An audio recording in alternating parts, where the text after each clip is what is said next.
And ladies and gentlemen of the jury, the prosecution is not going to get that man today. No, because I'm going to get him.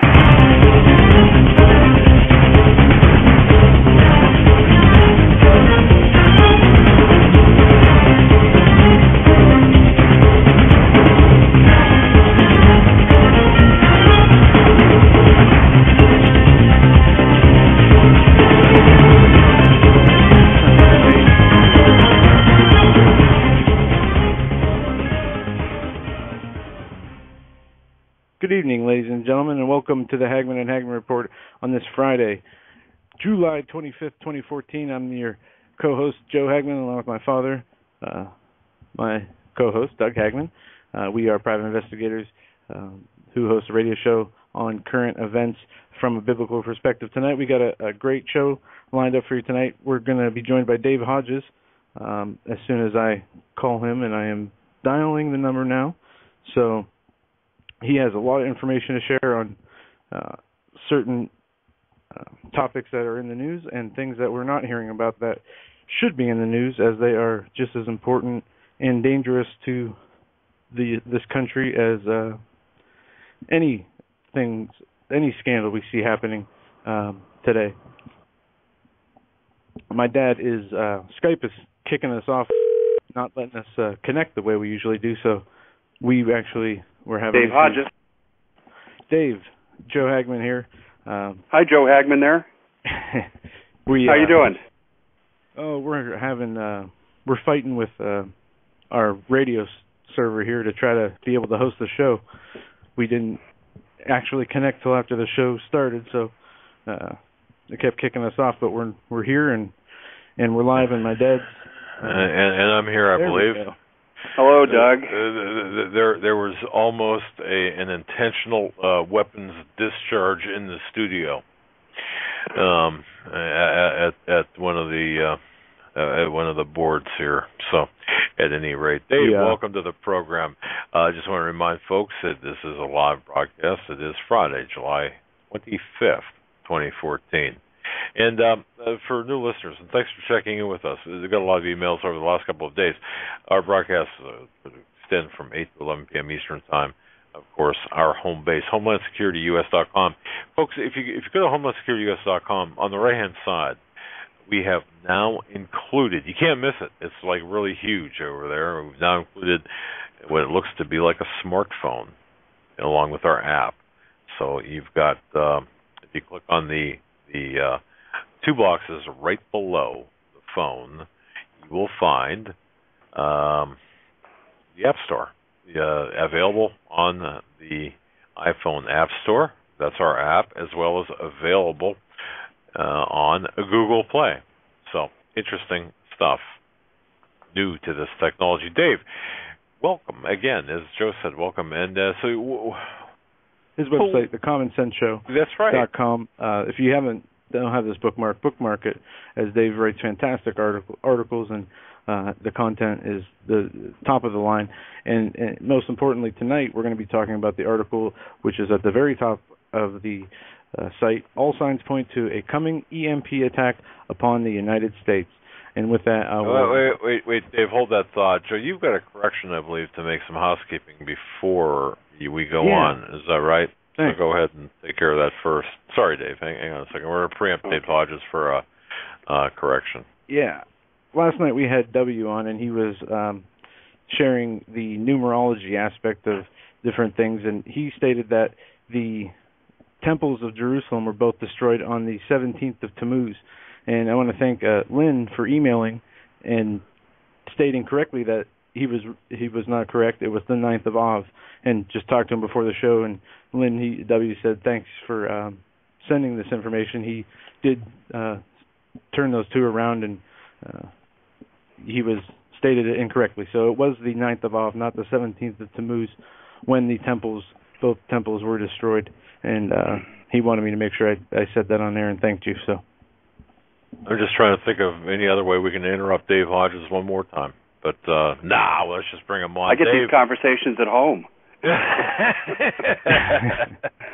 I know what you mean. I do know. So my wife always has the last word. as it and should be. The first one, right? The first and the last, and I get to squeeze in a thought, and that's how it should be. She's the brains of the family. Well, what's up, my friend? We got a lot to talk about. Apparently, I got so many emails about you here over the last couple of days, your information. What's going on? Well, I've been really working on the border thing and the UN vehicles and the pandemics coming in, and I thought, okay, where's this all going to lead? Because the UN is already at the border. In fact, maybe I should start here. I had a chance encounter with a Border Patrol officer. We went on vacation. I went into a convenience store, and I only had about a 90-second, excuse me, I'm a little under the weather, so you have to forgive me. I only had a real short conversation with this man. I handed him my business card that had my radio show information on it, and I said, I promise I won't use your name. I'm just trying to clear up a few things. And some of your guys have been in contact with someone who I know, Dr. Jane Orient, who's one of our top physicians here in Arizona, and they've been telling her that the Border Patrol is coming down with scabies, drug-resistant TB, bacteriological pneumonia, and it's all being covered up. They're doing on-site laundry so they don't carry this stuff home to their families. They're now being infected with scabies, which could be carriers for more serious things like dengue disease and stuff like that. And Dr. Orient was told something that I was told by this Border Patrol agent. He said, do you know about the 100,000 West Africans? And I said, yes. And he said, do you know they're taught to speak Spanish so they'll blend in before they come here? He goes, they admitted that to us. And I said, yes. And I said, that's a CIA operation.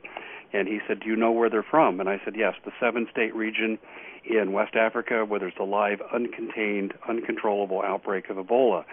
And on my show, Dr. Orient, who's very conservative by nature, came out and said it's not a matter of if, but when and where we have an Ebola outbreak in this country. So I've been working really hard on that.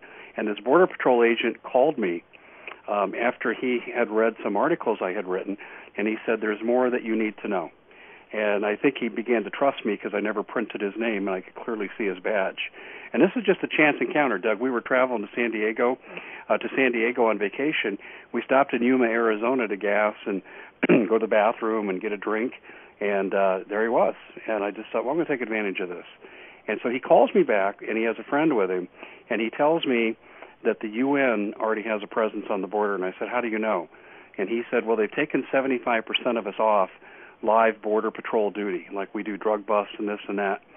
And he said, now we're doing clerical work where we're pretending to process these immigrants. And he said only 10% of them are as advertised in the media, 10% unaccompanied minors. He said the rest are adults or the children are with some kind of guardian or parent. He said, that's a lie you're being told. But he said, I have to sign in to the detention centers when we go in to procure these people and then take them to an interview room. And he said he has seen the sign-in list. It's electronic. But he says when I go to sign in, I can see, the top 10 names that have signed in above me. And people from the World Health Organization, DHS, as you would imagine, but also the United Nations and various departments of the United Nations are signing in at these Border Patrol controlled areas in the detention centers. And so my articles I've been writing about DHS is going to roll out the UN when there's a pandemic, and that'll be the foothold for the UN to gain a presence in this country that'll be acceptable. But I said there has to be beyond that for the UN to move into the legitimate peacekeeping force that they're going to claim that they are, with the Russian and Chinese soldiers wearing blue helmets coming to get our guns. And in New York they ran an ad about 3 weeks ago for basically gun confiscation experts. And it's right out of their UN New York office. And before they do that, I said they have to have a false flag. And I've been racking my brain thinking about, okay, what could this false flag possibly be? And then I hearkened back to a map that I've been in possession of. In fact, I'm in possession of the entire set of documents. I have a set of documents that was given to me by a retired member of the Department of Agriculture. And she came into possession of it because she was concerned that the massive war games that the U.S. Navy and Air Force were planning off every one of our coastline, including most of our territories, would be detrimental to crop yield. And so she tried to draw attention unsuccessfully. And to the best of my knowledge right now, guys, I'm the only one in the country that has the map, and it's on the article right at the top, that shows this massive war game. Now, that map comes from an organization called AFAST, which is the sonar aspect of the Navy. And what they're doing, all those rectangles on the map, and if people want to look at it, they go to commonsenseshow.com and look right on there, and you'll see the map pull right up. You'll see oblong rectangles and squares and stuff, and it basically incorporates almost every aspect of the coastline of the three United coastlines, except for the Gulf. There's some areas in there in the Gulf that are barren, and I think largely because those areas are destroyed from the Gulf oil explosion, or they could be being left purposely open. So in 2009, the Navy announced their intention to do a 5-year war game. No one does a 5-year war game. No one. No one usually does a 30-day war game. And this is a 5-year war game, and I have letters, and one of them is published in the article down in the bottom in the area I titled Appendix, that's written by some of the congressional members of California, Oregon, and Washington. And in fact, later, this was joined onto by Dianne Feinstein and Barbara Boxer and Henry Waxman. They added their names on at a later time. They wrote to the Undersecretary of the National Oceanographic Administration and asked him to stop the Navy from doing these war games because of all the mammals they would destroy with the sonar and the missiles and the drills and all this stuff. And NOAA turned them down. So they took their plea directly to the Secretary of the Navy, B.J. Penn, and this is back in, I think, April of 2009, and Penn just dismissed him, said, "You're not going to tell us how to conduct our business," and told him to go away.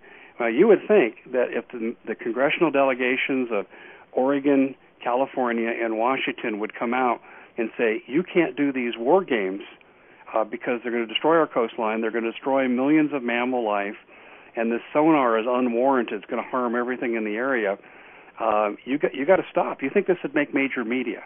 You think this would be all over Fox. It would, but no. I mainstreamed, researched this. It's not there, but I have all the documents. And people can satisfy themselves that I put some of those documents in this article this morning. Here's what it means, Doug, and this is where I think we can cut right to the chase here. The question I asked sarcastically and rhetorically in my article, are the ships facing the coastline or are they facing out? Because yesterday I put the map in my article, and I asked people, tell me what this war games are doing here for 5 years. And most people wrote in and says they're going to try to keep us from escaping when martial law comes. That was the most consistent guess. And I think that's logical looking at the map, but it's not right. They're using sonar. What do you look for when you use sonar? You look for submarines. Big fish.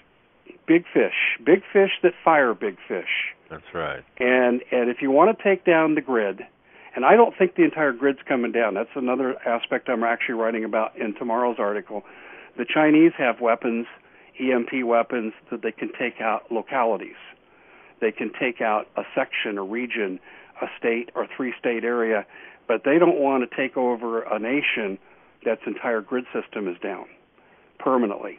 And we're talking, if you took a grid down in the most common way that people think of it, you're going to see a situation where you're not going to have much to inherit, 90% fatalities according to the Naval War College after 2 years.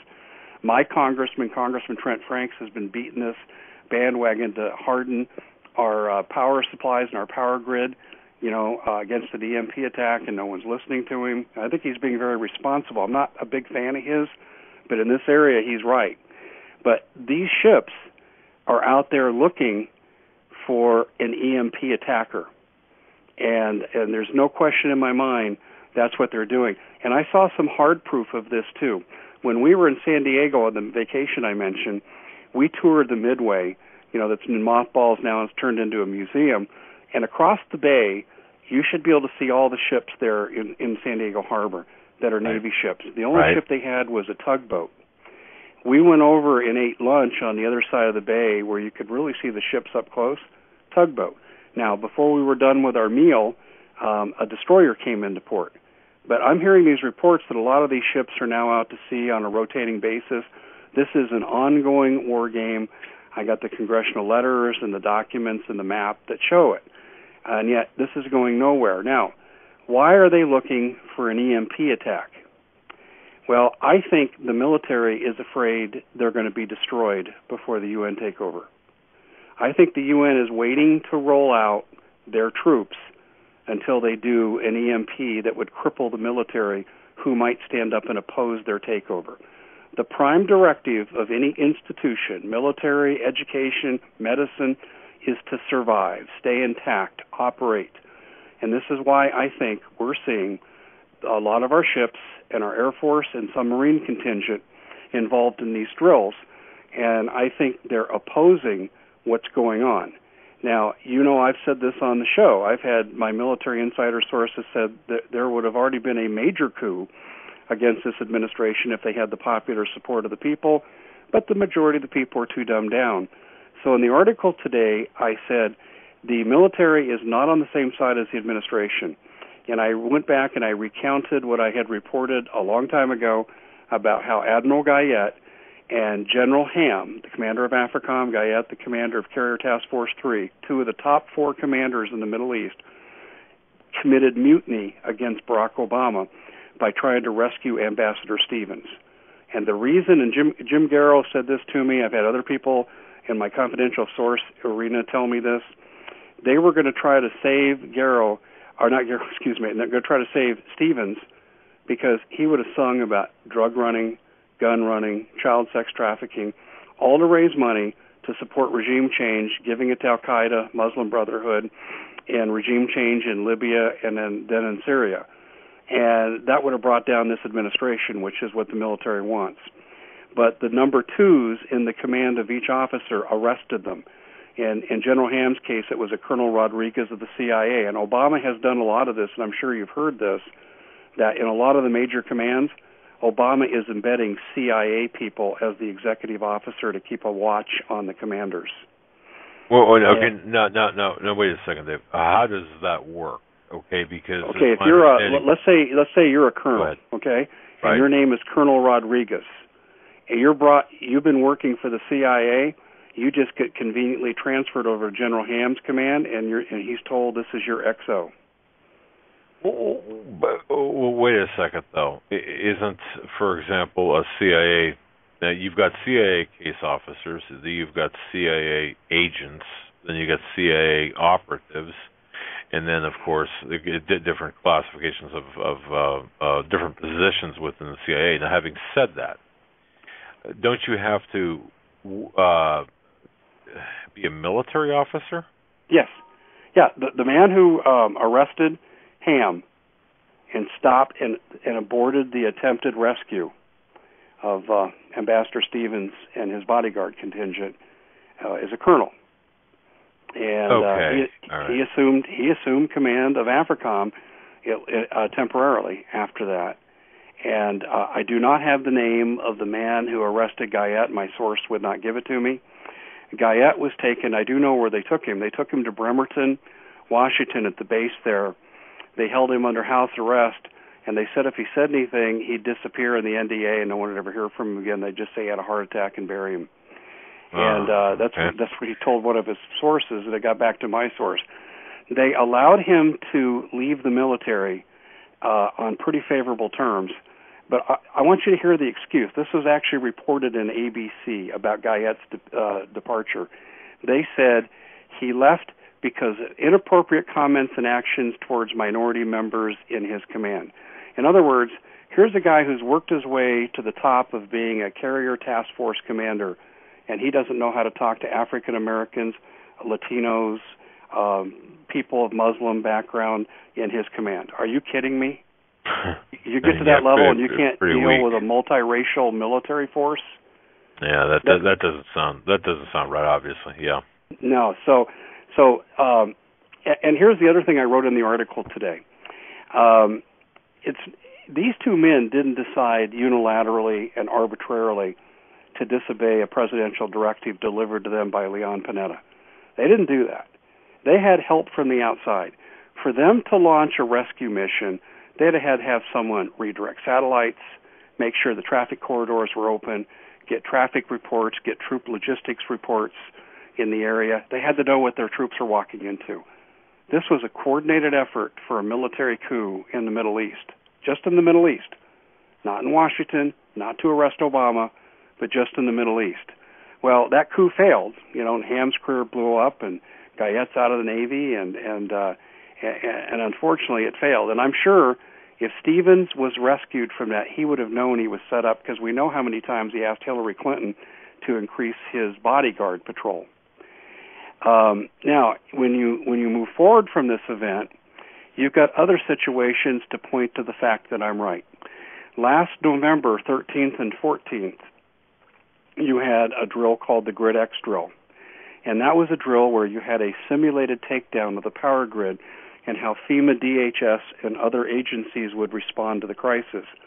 What's interesting to me is they invited the Chinese and the Russians to participate. I almost couldn't believe my eyes when I read the NERC report on this, as they said, oh yeah, our Russian and Chinese allies will be here. Are you kidding me? These are the same Russians and Chinese that were threatening to nuke us over Syria in the same time frame. Stay out of Iran, or it'll mean nuclear war. Both countries delivered multiple threats, yet we invite them into a highly secure drill and basically gave them the keys to the car on how to take down our grid.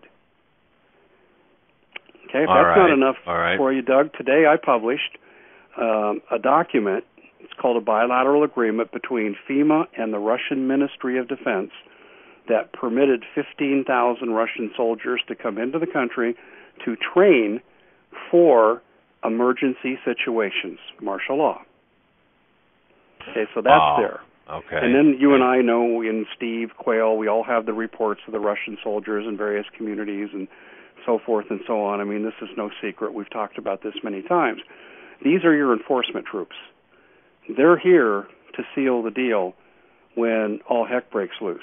And then you have the Chinese side of it. The solar energy zones, to me, the discovery of what those were, and the fact that they're over land that has massive mineral resources underneath of it, is the most significant thing that came out of the Clay Van Bundy affair. And we know on his ranch, Bingo. The Chinese were going to have a solar energy zone owned by ENN, which is a military corporation out of China. And this is a way they can bring in their soldiers. And the Chinese are being handed a lot of our solar energy projects. In fact, an article I wrote about Bundy affair back in April, I did a side-by-side analysis of the project in Arizona and the project in Nevada, and they're all the same, and the Chinese are at the heart of all of it. And this is a good way to bring in your troops in ostensibly what would be called an inland port. So the Russians and Chinese troops are here. The UN is positioned. We have massive immigration, a total open border, and possible pandemics that could put the country in absolute chaos. And I think the coup de grace is going to be an EMP attack. And I think the reason the military, a lot of the military, is offshore with regard to these military war drills is because they feel they'll survive an EMP attack. If they're on top of a submarine or a cargo ship that launches, if they're in that same area, they're not going to be affected because the submarine, say from China, Russia, or North Korea, who also has EMP weapons, they're not going to commit suicide. So I think this is why these war games exist. But Dave, I don't mean to interrupt you. Wouldn't our military assets be hardened against an EMP attack well beyond what our normal infrastructure would be? Most of your ships aren't. Your nuclear silos are. Their supporting power grid system is. But most of your military, hard military assets, your tanks, your jeeps, most of your ships, most of your planes are not. Okay. All right. We're vulnerable. This is what Trent Franks is talking about. He said our infrastructure across all borders, in other words, I'm sure he's speaking about military, scientific, power industry, is all unprotected. In fact, let's jump to Yemen for a second. Yemen is an area where I think we just saw a false flag attack, and I think it was a beta test. Yeah, you were saying that before. I didn't mean to interrupt, but you were saying about Yemen before, and not too many people really understand what the heck happened there. Well, in Yemen, there was they say it was Al Qaeda that did it, but I haven't seen any proof that Al Qaeda took down the power grid of Yemen. in one day, a country of 23 million people, and the power grid is totally wiped out in one day. It's just gone. And I got a picture of one of the collapsed power grids, and I'm laughing because I can't believe that people aren't on top of this stuff. In fact, but some people are. And if you'll give me just a minute here, I want to change directions here for a second, and I want to pull up my Yemen. I want to pull up my Yemen material here, and folks, we're talking to Dave Hodges. Folks, you can tune him in every Sunday night, but information about his program. But his website, is on his website, which is thecommonsenseshow.com. That's thecommonsenseshow.com. And there, if you go to his website, you can see the articles that he's talking about, including the map. And while you're doing that, Dave, where did you get that map from again? I got it from a recently retired employee, and she had an administrative position with the Department of Agriculture. Okay, all right. And she jumped on the same environmental bandwagon that Waxman and Boxer and these other politicians did about why they wanted these war games stopped. I get it now. And so that's how it came to my attention. And it's been sitting here in my mind, Doug and Joe, it's been here in my mind for 2 years. Okay, this war drill, it's unprecedented, it's a huge waste of money. Why are we doing this? I don't get it. And I've gone through a million scenarios in my mind, but it wasn't until this border situation began to unfold, and I'm seeing the possibilities of us totally losing our control of our country to the UN, predicated on a false flag. And I was just laying in bed one morning, getting ready to get out of bed, and it hit me. I said, the military is protecting itself. That's why they're not in country. I mean, think about the Army, our combat forces, 165,000 troops in Afghanistan. That's the bulk of our land fighting force. And then you've got these ships out to sea. The military is in self-protection mode. Anyway, I've got this information here on Yemen here I just pulled up. I wanted to make sure I got the names right. Okay. There are public references to an ex-CIA intelligence officer named Dr. Peter Pry, P-R-Y, and I link into the mainstream accounts of what he said. And what he basically said is what happened to Yemen can happen to the U.S. Pretty cryptic warning. And then I said, but if you think he's CIA and you can't believe anything the CIA says, just remember Operation Northwoods, because the analogy fits. But here's a more even telling quote. In the Wall Street Journal, and on my article I have the link to it, FERC Chairman John Wellinghoff stated that a similar attack on Yemen, and this is a quote, destroyed 9 infrastructure substations, power stations, and transformer manufacture. The entire United States grid would go down for at least 18 months or probably longer. And he's saying you have to take down 9 of them. Now, we've promised the Chinese the hard assets of this country. The Pioneer Institute did an audit of untapped mineral resources estimated to be underneath the earth in the United States, and they came up with a figure of between $128 and $150 trillion worth of assets. This is why you're seeing the solar energy zones going over these mineral-rich resources. And the inland ports that the Chinese are being allowed to inhabit are in mineral-rich area resources. They don't want to inherit a pile of junk. So I don't think we're going to see a total power grid takedown like we did in that NBC TV show called Revolution, where everything was gone. I don't think we're going to see that. I think we're going to see surgical precision takedowns, and you'll see high altitude detonated nuclear blasts to do it in a particular area. And you can contain the scope of your EMP attack, and you can actually cause the whole grid to go down for a while, but you can bring back up most of it if you haven't destroyed all the component parts. And I think this is exactly what we're going to see, because the Chinese don't want to inherit nothing, and they wouldn't be on board with this kind of plan. And I think this is what we're seeing.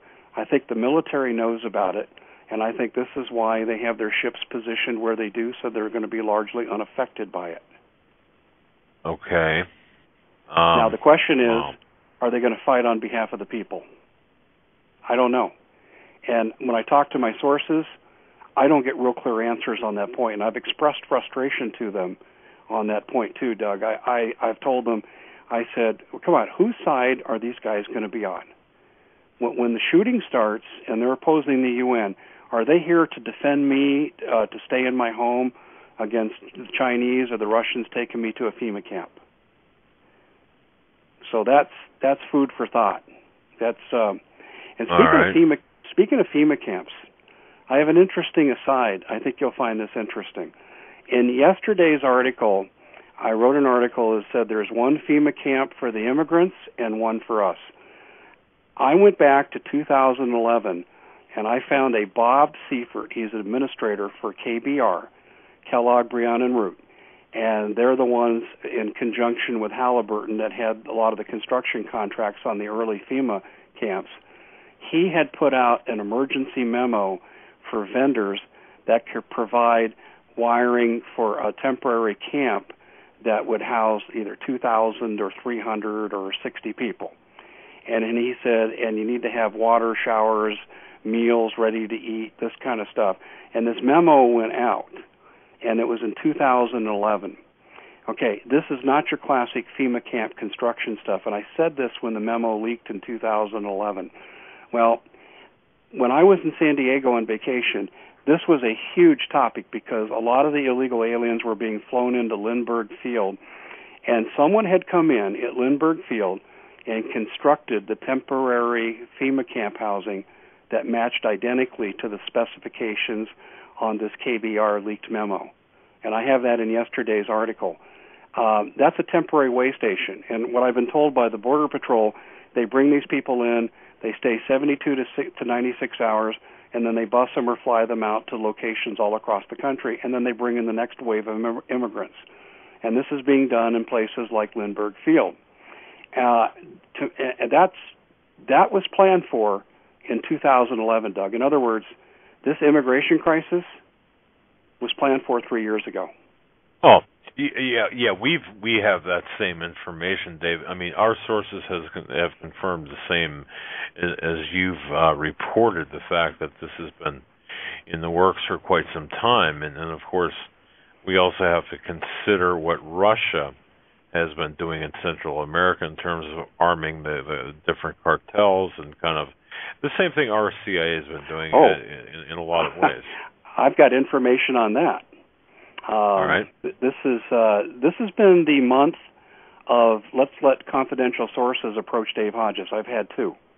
And you know how rare that is to get two that close together. Yeah. Now, one of them I kind of created through a chance encounter, and the guy trusted me when I didn't use his name in an article, and then he started giving me more on the phone. But this other guy is a DEA special agent, and he's active. He's still in the service. And his GS ranking is fairly high, but I don't want to narrow it down more than that because I don't want to make him an easier target to find. Although I think, and I told him this, he's already said enough that if they wanted to find him, they know who he is. Okay, just to be clear to the listening audience, when you say anonymous sources, they're known to you, period. They're not, and they're known to you, and they're confirmed by you, right? Yes. Okay, and folks, that's important for everyone to understand, because Dave often gets misquoted. I get misquoted when we talk about anonymous sources. We talk about people that we know personally, who are known and trusted to us, but we choose not to name them. And sometimes people think, well, you don't know who they are. No, we do know who they are. So go ahead, sir. Well, this man approached me, and he actually approached me through a very unusual method. Now, we don't communicate this way anymore. In fact, I'm kind of nervous because I haven't actually heard from him in 3 days, and that's been unusual. He was vacationing in about 60, 70 miles from where I live. And I don't know if that's why, well, he told me why he singled me out. He said, you understand what's going on with money laundering. And this ties back into your comment about the Russians and the cartels. And he was stationed in Peru. And there's a cartel down there that very few people have ever heard of, and they're called the Sanchez Paredes cartel. Right. They're the largest growers and distributors of cocaine in the world. They've taken that over from Colombia, and it's a Peruvian military organization. It's totally state-sponsored, and we are in support of it through the DEA. Let me just give you a couple tidbits he gave me. He was this will give away who he is, but he told me there's no restrictions on revealing his Peruvian activities. He said that he was the third operative to be removed from his position for going after this cartel. The two before him were publishing reports critical of our surveillance habits, said we weren't, as DEA, doing due diligence. The Sanchez-Paredes cartel is the biggest cartel in the world. They have ties to Hamas, Hezbollah, and the Muslim Brotherhood. And we all know that the arms procurer agent and the head of finance for the Muslim Brotherhood is the half-brother of President Obama. His name is Malik Obama. They're all connected. So you have the Sanchez-Paredes that are connected out of the Middle East. They procure weapons, and that'll become important in this story that we're talking about. They procure weapons. Now, some of the weapons, I've been told, have, as you say, Russian origin, but what I was told is they're not being delivered by the Russians, or if they are, they're being delivered by the Russian mafia that's moving into Peru to open up their Russian casinos and their sex trafficking organizations. Right, right. And by the way, Dave and ladies and gentlemen,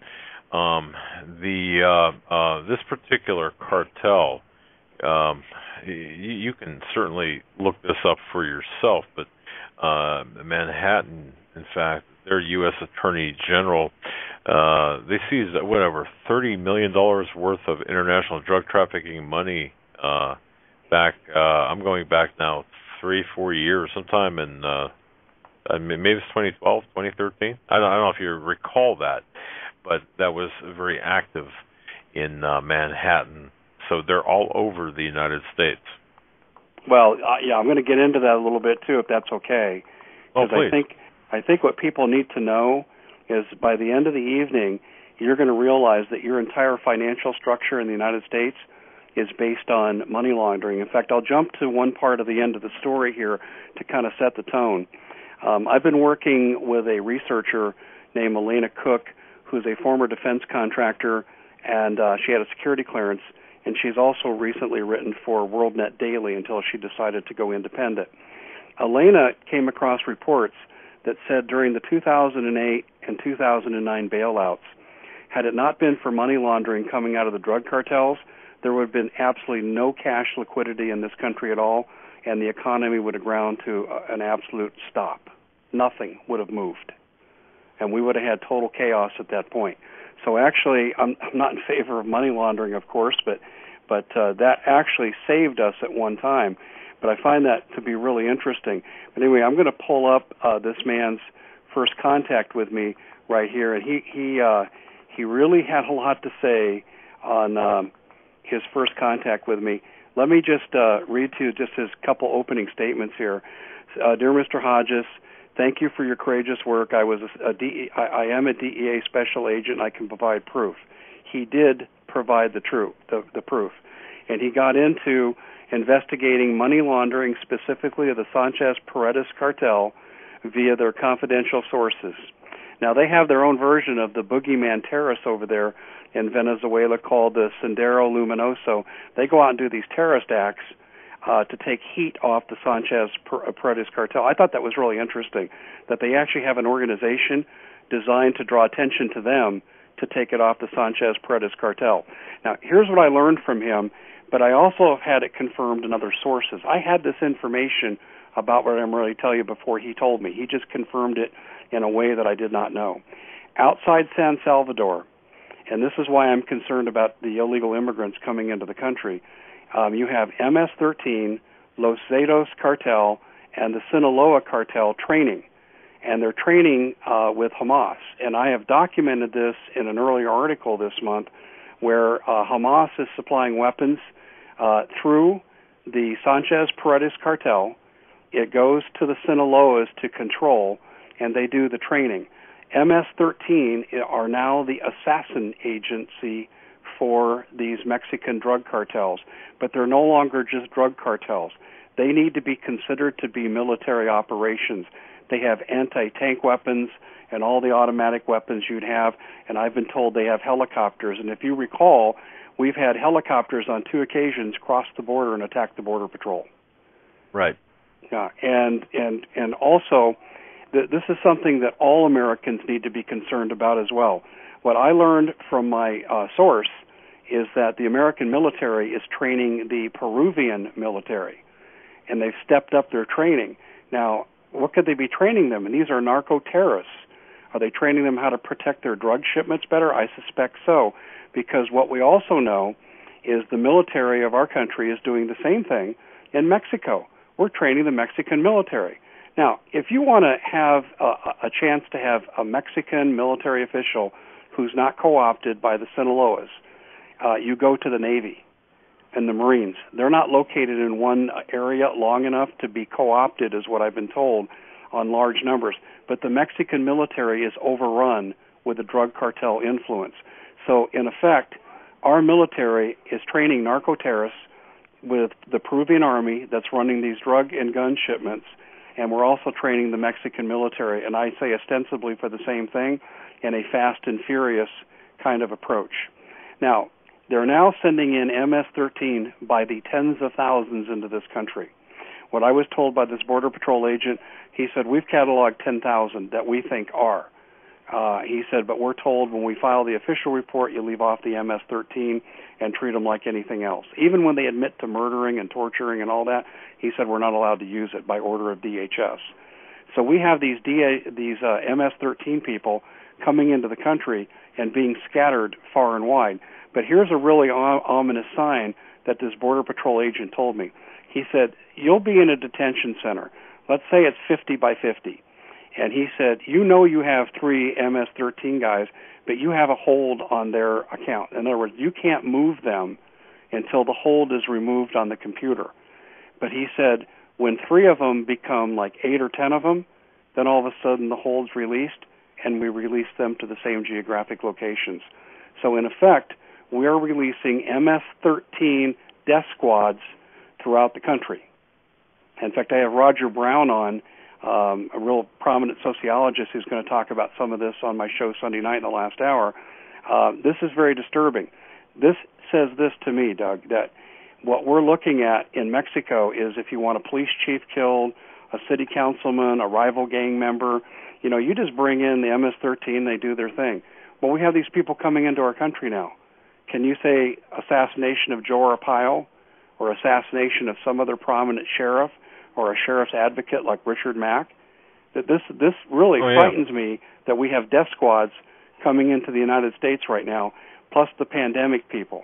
And the money from this is coming out of Hamas. But where's the money Hamas is getting to procure the arms in the first place? The CIA. Oh, that's a great question and an obvious answer as well, yes. Okay. Yeah, and so the True CIA... Black Ops, by the way. Yeah, and remember what I said earlier. The CIA, I believe, is teaching West Africans to speak Spanish to blend in as an immigrant group to fool the Border Patrol people. And Dr. Orient said there's 100,000 of them. That's what the Border Patrol sources have told her. I asked my source, how many are there? And he said, a lot. I don't know the number. And he said it is curious that a lot of them do speak Spanish. And he said some of them try to say they're like from Guatemala, but he said when you question them further, you know they're lying. Well, yeah, you can tell by the dialect and, of course, further questioning. Dave, forgive me. Let me go backwards a little bit in your conversation, because I did get an email here, and I think it's worth posing the question to you. You're talking about our military men being on and women being on these ships out at sea. This emailer, and Karen, it's a great question, by the way, Karen. Thank you. It says, please ask Dave about how the Navy personnel on the ships intend to or would be able to protect their families here on shore, because they've obviously got families on shore here. What are they being told, or what's the deal with that? I have no idea. I have found no one connected to these war games that's talking. I asked. Okay. I have a confidential source, and he knows of these documents intimately, and I can't say how intimate because it would give away his identity. But he knows of these documents intimately because I called him 2 years ago when I got a hold of it. And we met for lunch, and I showed him to him, and he goes, oh, yeah. And I can't tell you his connection to this because it would give it away, but he's a man who knows what he's saying. And what he said to me, he said that they're rotating people in and out. They'll do this for these war games. They'll call it, new personnel operational training. Or if you train as a gunner's mate, they might bring you the next time back in and you're an electrician's mate. And so they say they're trying to build collateralized skills, and that's one of the ways that they're justifying it, in the PR thing, as they're teaching a multitude of skills. Because if you're attacked and you lose 200 sailors in your crew, you have to have people do different jobs so your ship can stay afloat, and that's the arguments they're giving. Okay. Now, as far as their family goes, no one's talking. And I asked him this. I said, I need to speak to someone who's involved in this particular activity. I said, I hear nothing. It's like I said, I have the map. I showed him the map. I said, you're telling me, is this a made-up map, and these congressmen and senators are all mad about this, and it's over nothing? Or are there real people here that are out here to see doing these things? And he goes, oh, there's real people out there. He said, but none of them are going to talk to you. He said, none of them are going to talk to anybody because, see, it's not that they want. When the military leaks something, like when people brought me the Benghazi story about Ham and Guyette, they wanted that out there because they wanted people to see how dirty the Obama administration is. In this particular instance, I see why they're not saying anything to anybody, because they're in their own self-protective mode. So why would you give away what you're doing? Right, exactly. And obviously, the folks, and Karen, the people, we'll just say the lower level people, may just not know. I mean, as my source says, the lie is different at every level, so they may be subjected to a lie that would make them feel like, hey, no big deal. Well, so I get that. I just, I know that you've been hot on the Ukraine, and you've had some great tips there. I think it fits into this whole scenario. The thing I vacillate on, though, guys, is will the war come after the martial law crackdown or before? Now, to me, it would make more sense to get the guns out of American hands and subjugate America early so you can't oppose the war effort. I agree with that. I mean, in theory. But how in the heck would they do that, though? And you're saying, if I'm hearing this correctly, you're saying, well, they would do this asymmetrically through perhaps an EMP type of a preemptive type of an attack. Well, I think we're going to get a two-edged sword. There's no question we're headed for pandemic releases and outbreaks. And I think that the excuse will be the immigrants and gee whiz, we didn't know. But I will tell you, and it's something that I talked to Joe about earlier today, we have stuff ready to go right now to release. And I'm saying some of the dark agencies on the black ops side. And I want to hearken back to, and I don't mean to sound like I'm self-promoting here, but I want to hearken back to an article I wrote in 2012, and I need to tell a bit of a personal story to illustrate, I think, the sincerity of what I'm bringing forward. Sure. Back in 1997, on the campus that I taught on, the Maricopa County health officials came on, and they were asking for emergency volunteers in case of a terrorist, chemical, biological attack. And I was dumb and naive at that time, and I thought terrorism was real to some degree.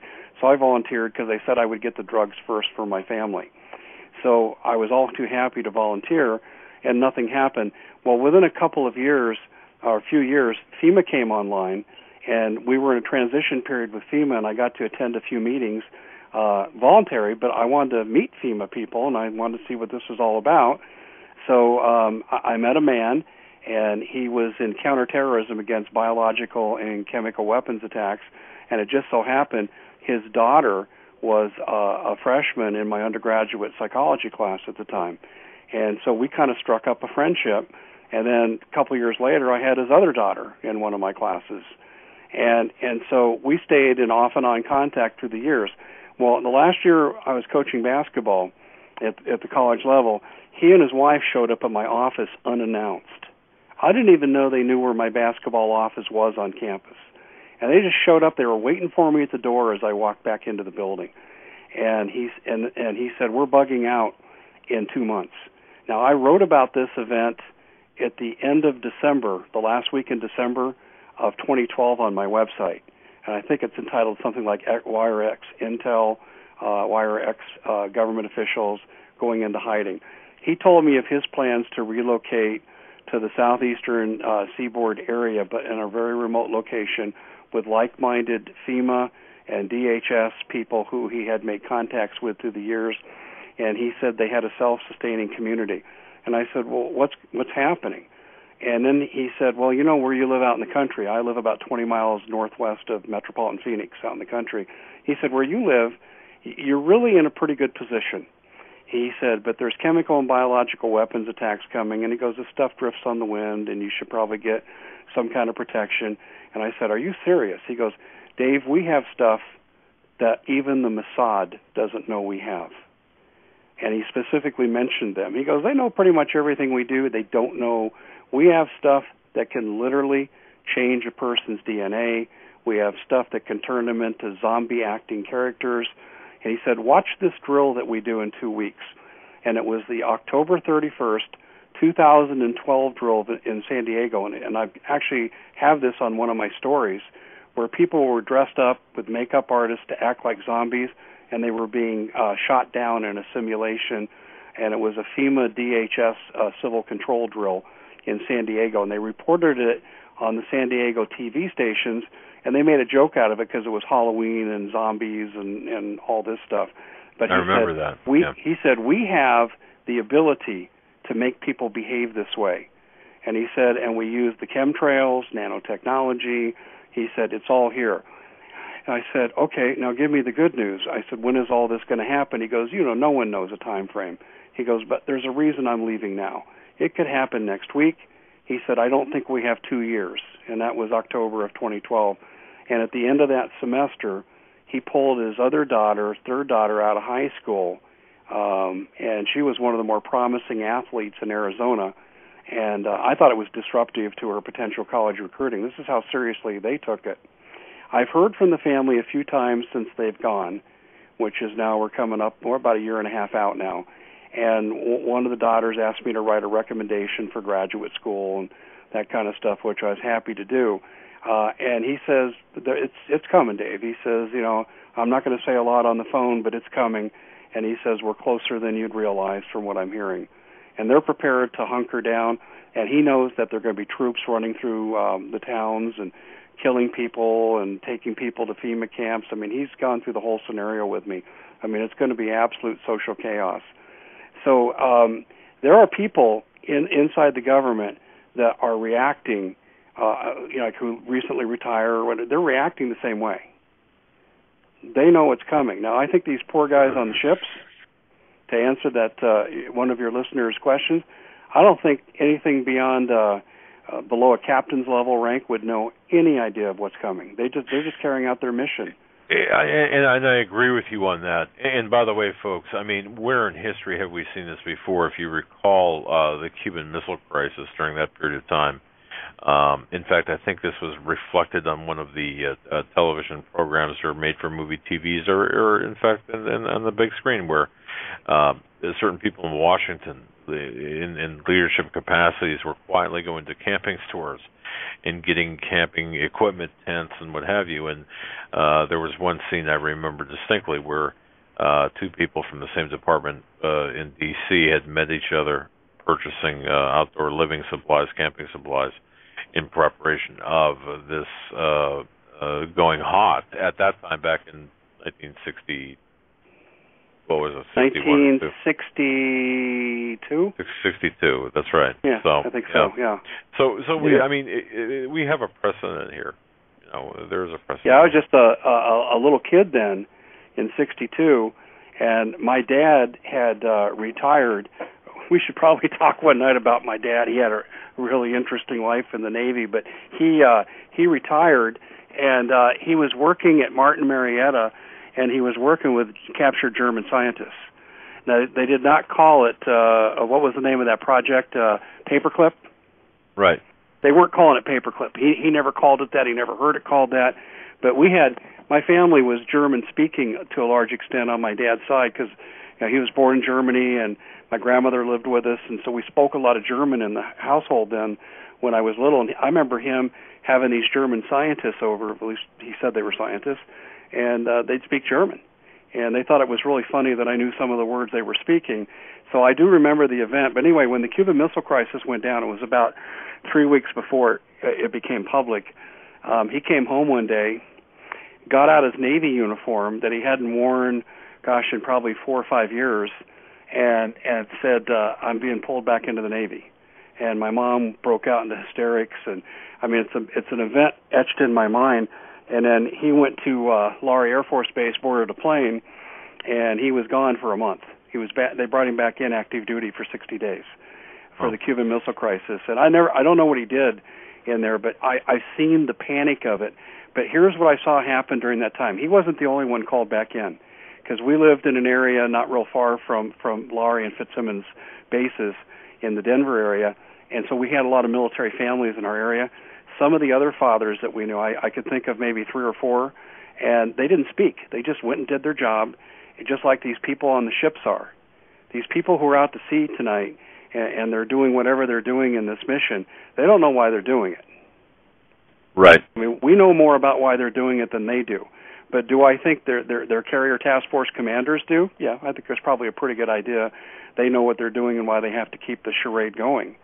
I mean, Doug, can you think of any reason? You've seen the map right there. That's an official map from AFAST. I can even provide the entire document I can send to you.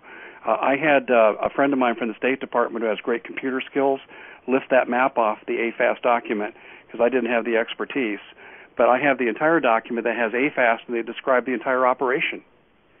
So I'd be happy to send that to you as an attached file to validate the existence of that map coming from official Navy sources. But what to me is really interesting is I ask people this question, and I've asked them a lot in the last few days. Can you look at that map and give me one legitimate reason why you'd have a war game at this magnitude on all 3 of our coastlines, including our territories former Philippines territory, Guam, Wake, even out to Hawaii, Cuba, Bermuda Islands is involved in this as well, too. They have these same drills out there. What legitimate reason could there be, other than what I'm saying, that would justify this operation? Yeah, crickets at the moment. Yeah, and not only this here's operation. What some people will say. That's why I asked the question in my article yesterday, before I broke the news today. I wanted to see what the public would say. So I said, the final section in the article yesterday said, a riddle. And it said, can you think of a reason? And I told you earlier, the number one reason people gave was that it was going to keep people in the country from running from ship when martial law broke out. And that, I don't, it's a good guess because we have a lack of facts, but I clearly see that's not it. It just doesn't make any sense. One other person said this, well, we're going to go to war and they want to be in a constant state of readiness. Okay, but you don't put your military in fixed positions if you're going to war. Didn't we learn that at Hickam Field before Pearl Harbor? Yeah. And I mean, that doesn't make any sense either. Right, yes. So that is, I have racked my brain over this, and I say, tell me something different. What really got me thinking this is going to be an EMP false flag attack are 2 things. The ships are out of the way by being out of their ports and should largely be unaffected.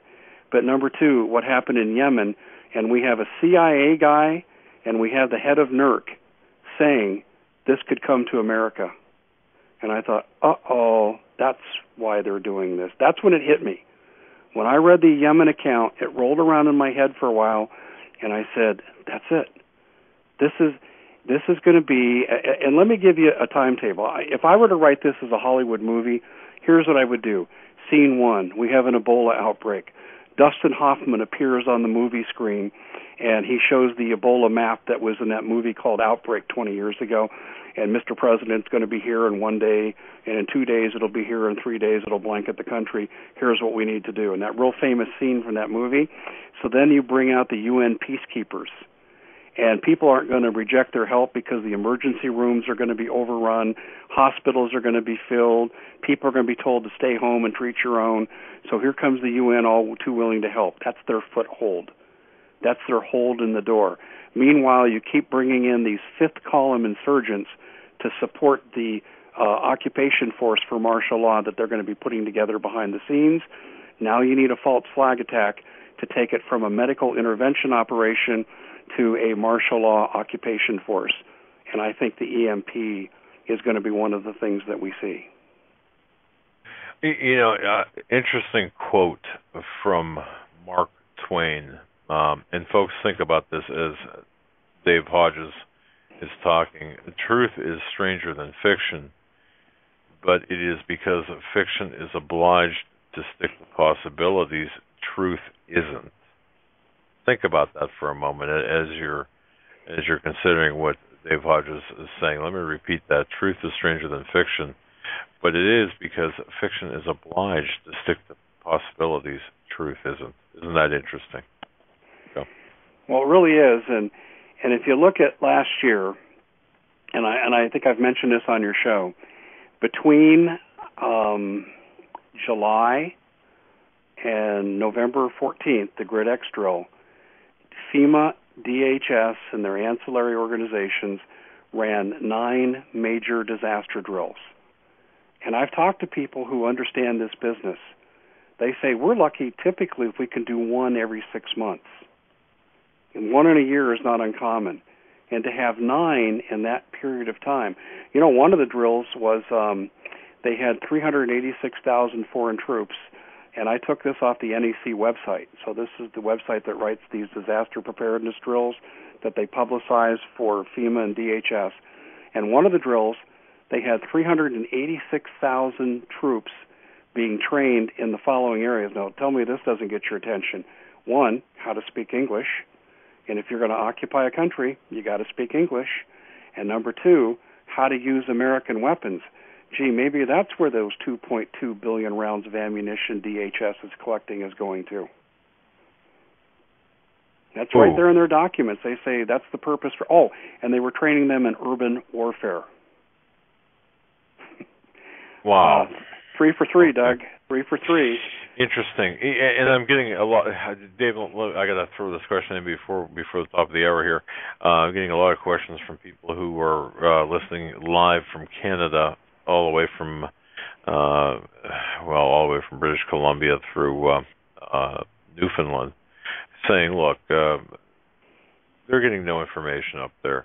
They don't have any whistleblowers, basically. There's hardly any talk going on, and absolutely no one. And this one, also named Karen, also writing, saying that no one I know believes any of this. In other words, you know, it's difficult to talk with people who are stuck in the traditional paradigm. But anyway. Well, let me address that very quickly. Yeah. I am happy to say that I'm not the sole purveyor of this information, thank God, because, you know, I went through a real tough time end of May, beginning of June, when I think I had something exclusive that was exclusive for about 3 days. And you know what I went through. Yeah. And so Drudge reported today. And the reason I found this out is people are sending this to me to my comments section of my website. He's running a similar story that jihadists are going to take down the power grid. I think the disinfo campaign's already started. Okay, and that's fine. Let me just say this. Karen wants to know, basically, how is this going to affect Canada? And I get this question so much from so many Canadians, thinking that perhaps they're insulated from the, they're out of the direct line of fire, but in fact, this would affect them pretty much the same way, wouldn't it? Well, they're incorrect about being unaffected, and they don't know the arrangements their own government has signed. Under the Security Prosperity Partnership Agreement, SPP, or the North American Union for short, Canada and Mexico have both signed agreements to bring in troops to assist the United States in case of domestic insurrection. All right. So, and I've reported that before on my website, and I put the appropriate documents. But in terms of the average person, average citizen living in Canada, they'd be just as vulnerable as the average person in the United States, wouldn't they? I forget the name of the community because I don't have the story up before me, but I actually wrote on this about a year ago. Do you remember the Canadian community? I don't remember if they had floods or wildfires, but they evacuated the community, and when the people came home, the Royal Mounted Police had taken all their guns. Do you remember that story? I'm racking my brain. Yeah. Joe is throwing a paper at me here. Yeah, in fact, yeah, they did, and these people had big protests and this and that. But the Royal Mounted Police entered these people's homes illegally while they were in this forced evacuation and just flat took their guns.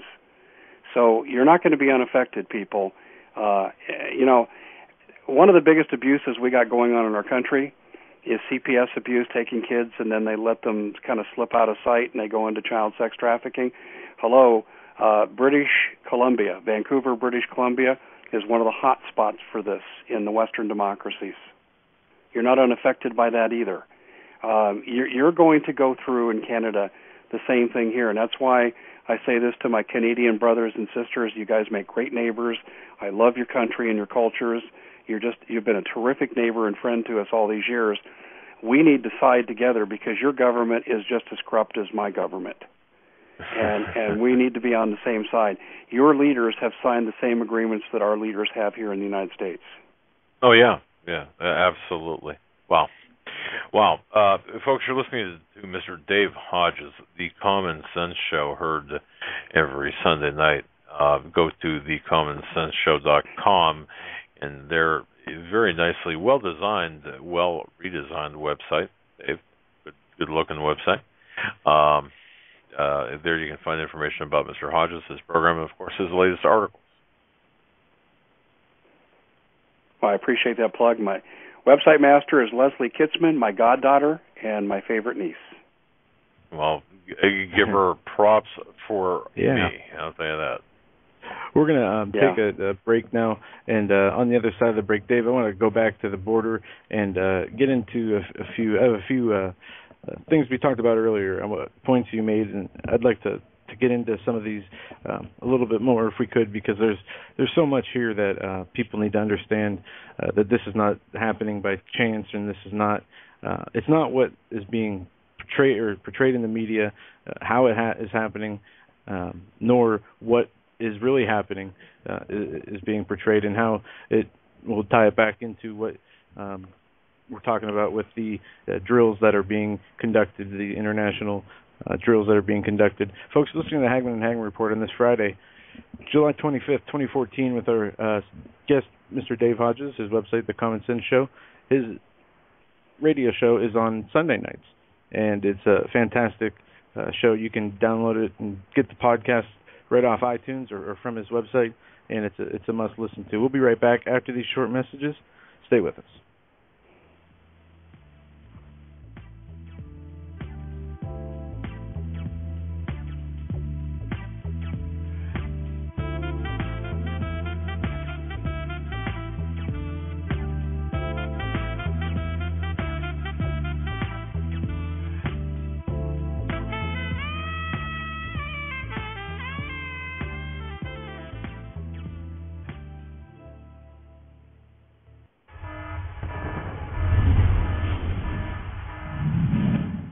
Welcome, everyone, to another episode of News in 2 Minutes, bringing you the news that you need to know every day. Let's begin. Authorities are warning that the likelihood of widespread social unrest is increasing throughout the nation of Brazil following the release of official figures showing that the economically depressed nation spent over $11 billion on the hosting of this year's World Cup, more money than any other country in history, a fact that is expected to spearhead the calls for the removal of key government figures, with citizens fearing a growing sense of malcontent and region-wide calls for protests within the nation. In a groundbreaking study led by researchers with MIT, scientists have discovered how gold nanoparticles, unlike other similar structures, use a unique route that is crucial to the allowance of signal transmissions between neurons in order to enter human cellular structures. Researchers within the community hailed the discovery as proof to reasons that kings and royalty for time eternal have used gold in their chalices and other daily use items, as scientists continue to note the somewhat miraculous effect that gold and silver have on the human body. Research that we're following continues to trend an increase in the use of precious metals for not only their economic certainty as the world continues to face a steeply declining economic crisis, but for the antibacterial and antimicrobial properties that the metals inherently offer, as shown in this study led by researchers with material science and engineering at the Texas A&M University, where scientists document and note the positive effect that the metals have on all types of potentially life-threatening bacteria and a number of known diseases. In other health news, infectious disease researchers are warning that unknown variations of the influenza virus may rise out of the abhorrent discovery that a recently contacted and so far unmodernized tribe has contracted the influenza virus, along with a list of other potential diseases from what some are calling Western-led missions into the rainforests. Scientists warn that the tribe may have little to no immunity to the virus, which could accelerate a mutation within the disease structure as the bodies of the tribespeople work to expel the novel illness, with many researchers warning that such offenses against non-westernized communities of wholly independent people must stop before none are left to exist within this world. Along with wildfires that are continuing to push across North America, images from the moderate-resolution imaging spectroradiometer aboard NASA's Terra satellite is showing a doubling of suspected hotspots in multiple areas throughout Indonesia, adding another nation to a growing list of countries experiencing the condition. And to wrap things up, U.S.-born insects are confirmed to be carrying the chikungunya virus, a disease that is known to cause severe pain and in some cases paralysis, and infectious disease and prevention officials are racing to stop the chain of transmission of the Ebola virus in Sierra Leone. And that's it for this episode of News in 2 Minutes. Research links are available at fullspectrumsurvival.com, and check back tomorrow for more news that the aware need the most. It's hard to imagine when things are going reasonably well, just how quickly things can change. But what would it take? Economic collapse? Massive crop failure, chemical or biological attack?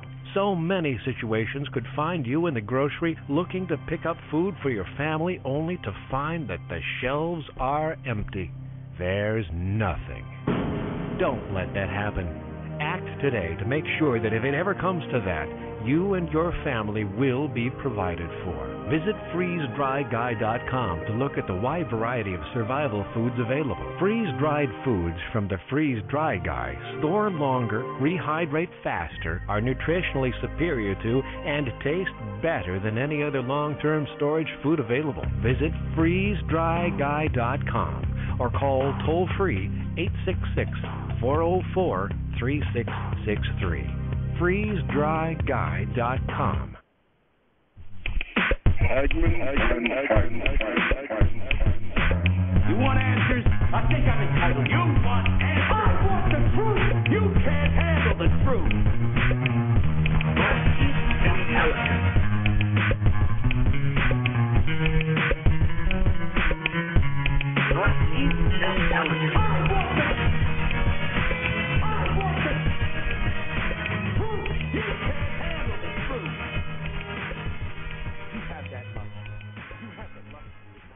And welcome back, folks, to a free-for-all Friday night. It is Friday, the 25th day of July, 2014. Our very special guest tonight, a good friend of the program, Mr. Dave Hodges. We respect his information, his research, his integrity, character, and, of course, the information he provides to us. And we thank him for being a beacon of truth, a beacon of light, and a beacon, a warning bell, if you will, on the horizon. Now, Dave, during the break, I picked up the bat phone, okay, and I said, "Hey," I summoned W. He's a intelligence insider. I said, "Are you listening to this?" He said, "Oh yeah, I am." And I said, "Well, okay, just to be sure, because some of this sounded really familiar." And of course, you were mentioning weapons coming into Mexico, and one of here's a couple of things, Dave, that I'll tell you. And folks, if you recall back, if you go to HomelandSecurityUS.com on the right-hand side of our website, I've had an audio clip I've left purposely up since May, and that's of Tosh Plumley. He was a CIA operative that ran weapons for the CIA, and at one point during that interview, and some points are obviously difficult to hear because of the audio. Gee, wonder why. He suddenly realized, hey, wait a minute. there are anti-aircraft weapons in Mexico. Okay, and why are they there, and how did they get there, and et cetera? Well, this goes back to, Dave, what you said about Benghazi, and folks wrote an article. I'm going to toot my own horn here about the article I wrote about how all things are connected. Nothing does happen in a vacuum. Well, how things are connected, whether it's at the southern border or West Africa or North Africa or the Middle East. And this is, and he said, don't you remember, and listen to what Dave Hodges is saying, don't you remember what Tosh Plumlee said about anti-aircraft weapons being found in Mexico? So, Joe, is he on with us at this point? Okay, so we're waiting for him to come on, Dave. I want him to comment on this directly to you, and you and him have the discussion. Well, let me tell you what I didn't mention earlier, and I was mentioning the weapons cache. Anti-tank weapons, the AK-47, typical you'd find, but also RPGs. And I was told 15,000 by this DEA special agent is what their intelligence revealed. I really want to get into more of the DEA special agent revelations here with regard to money laundering and the whole nine yards. I mean, our entire financial system is corrupted. There's nowhere you can go that is an honest bank, and I mean nowhere. Well, yeah, unless you've got the smallest of the small, and I don't even think they exist anymore. Maybe, but even then, you still have the oversight, which is corrupt anyway. So, my goodness. Okay, yeah, folks, this is fascinating stuff. The things that you're not going to hear on the evening news. So, go ahead, sir.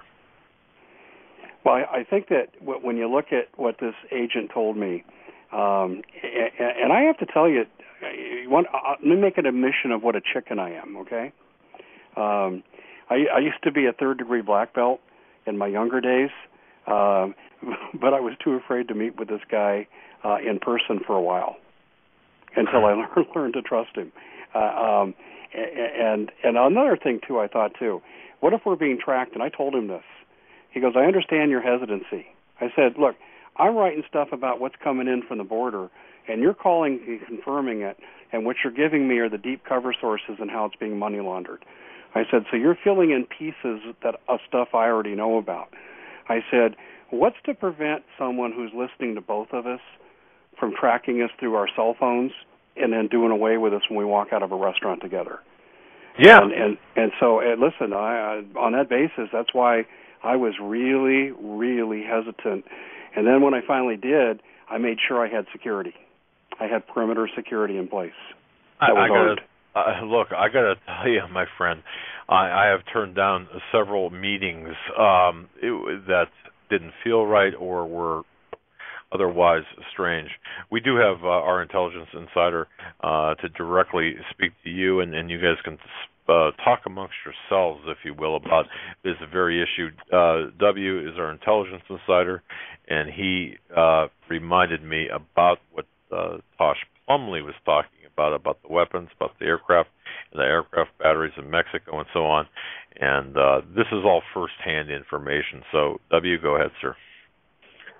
Hey, Dave. One other thing I did want to mention, you were mentioning Peru. Of course, back in the 80s, we had Shining Path, which was the Chinese group, which was just unbelievably vicious in that part of the world, and some of the stories of things they did are just not even speakable. But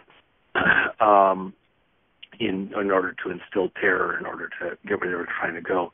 But I don't know if you guys mentioned it, and I missed just a couple minutes of your conversation. The other thing that needs to be talked about in conjunction with South America and Central America is the connection of West Africa and AQIM with the drug gangs and the governments, these corrupt governments in the Four Corners region down in the east coast of Central America. And the drugs going from South America over to Africa and then up into Europe. AQIM, which was also present at Benghazi, AQIM is the wealthiest richest of the jihadist groups operating in the Mideast. And the reason they're the richest is because they haven't got a compunction about dealing the drugs up into Europe. The real numbers of members of AQIM doesn't mean they don't have a lot of opportunity. They have people that they bring in to do things and pay off from other groups.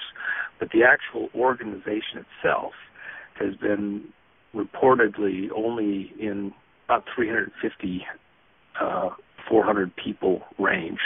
They're a very tightly held group, which of course is indicative also of an intelligence operation where they may be contracting out aspects or working with other groups on aspects of it, but actual command and control is a very small number of people in coordinating the movement of drugs. And one of their things that people would remember, they received drugs were, whole jetliner, 737 or whatever, be flown from Africa or from South America over to Africa full of drugs. And then, there's so much value in the drugs, they just,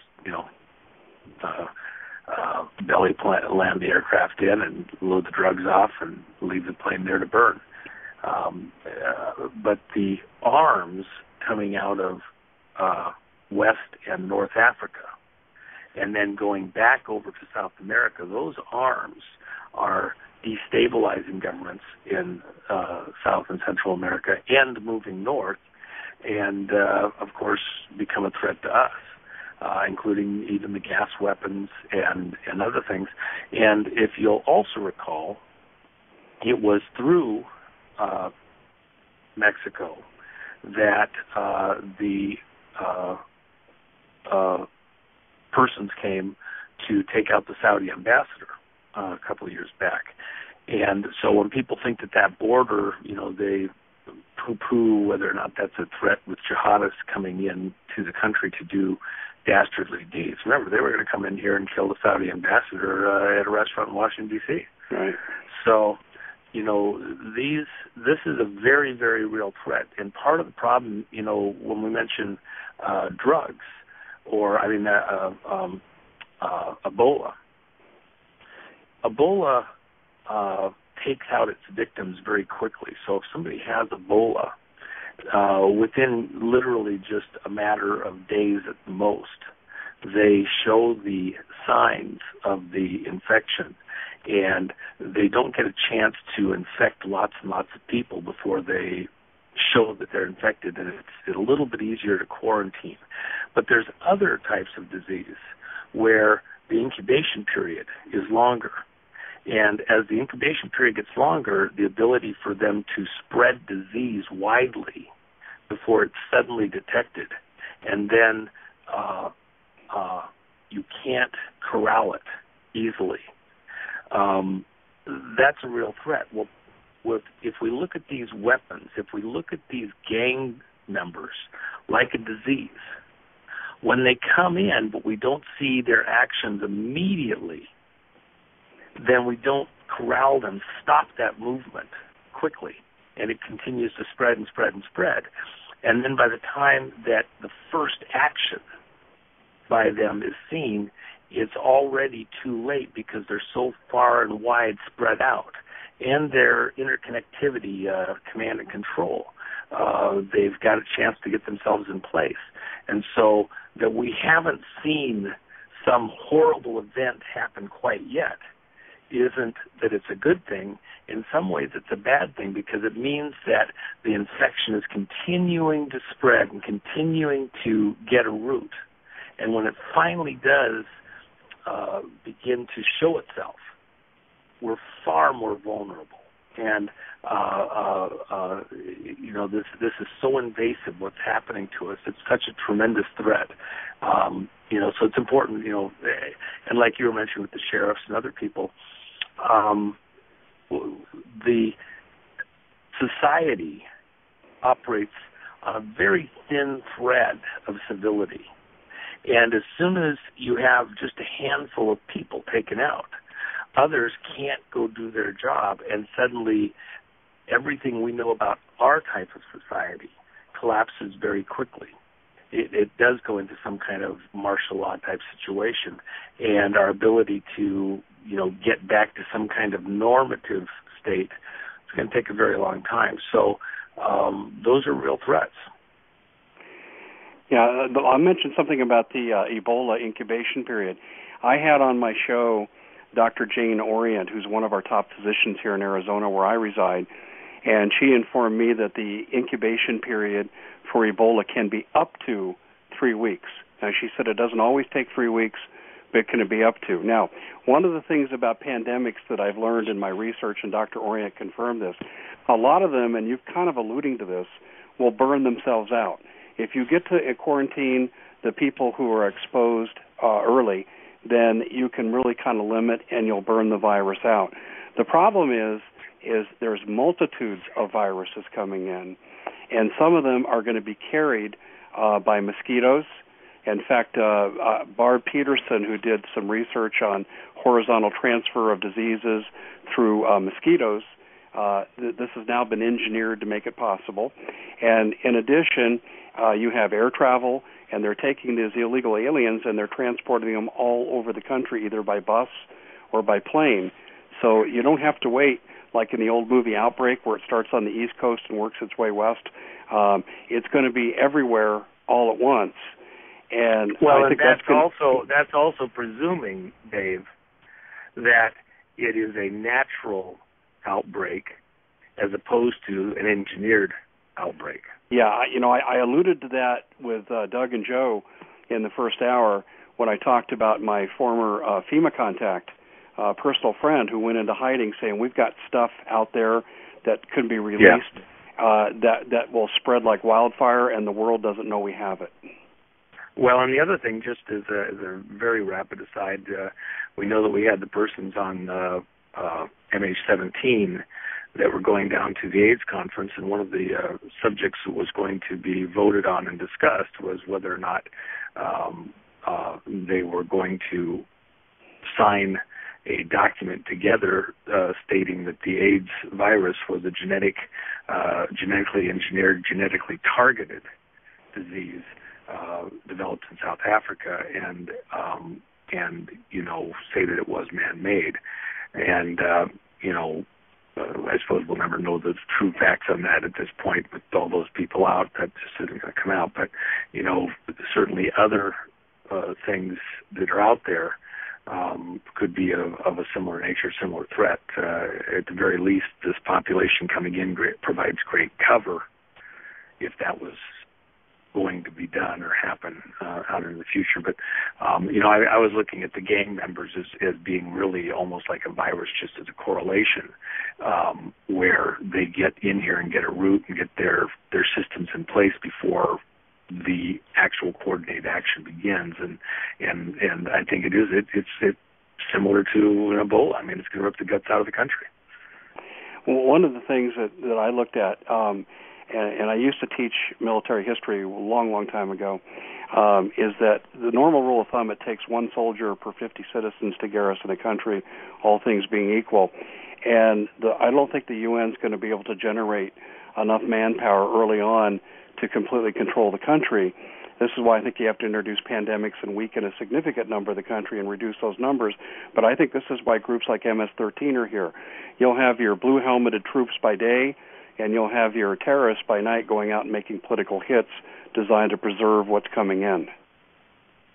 Well, and also, if you go back to Larry Abraham, my old friend passed away here a few years back, and Gary Allen with their book, None Dare Call It Conspiracy, the way they described this effort to control the middle class was like a vice. And so we have corrupt government on one side and then a criminal element on the other side squeezing us in the middle class like a vice and holding us in place.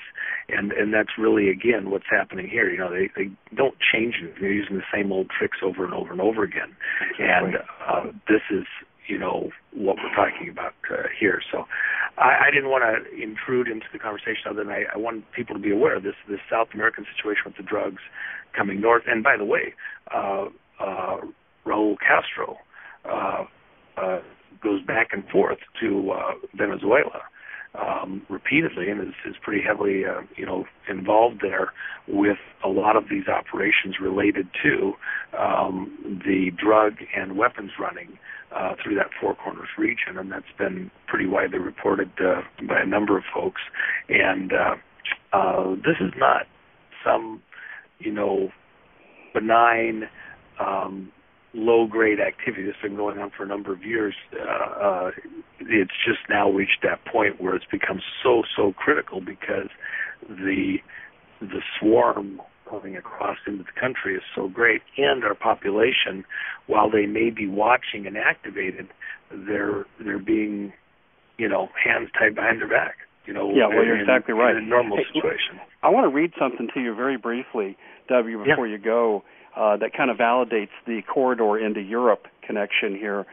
This came from a DEA special agent that approached me, and I was speaking about him before you called in. And this is a quote from a written communique he provided to me. This has also gone to Congress, and they're ignoring it. He said, "We also noted that Peruvians associated with the Pacific Gateway," and that was the first point of entry for money laundering in this country, were operating in Phoenix and Connecticut. Phoenix made sense to us because of its proximity to the border, but not Connecticut. That's until you return to the flow of money. Financial analysis showed that the Metmex Panolis, a Mexican gold company, is headquartered in Connecticut. At that time, Metmex, an Italian gold company called Ital Preziosi, who is connected to Islamic terror financing and drug and gun distribution into Europe. So there's your connection, starting with Peru, going into Europe in the way you're describing.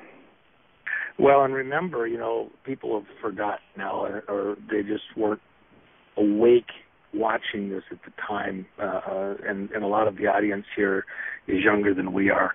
But BCCI, Bank of Crooks and Criminals International, was really a cover operation for money laundering and drug running. Of course, we were monitoring that, but we were in it, too, at the time. And this is back during the 80s and early 90s before there was work to expose it and stop what was going on. But a lot of those connections were Northeast coast United States banking connections, etc.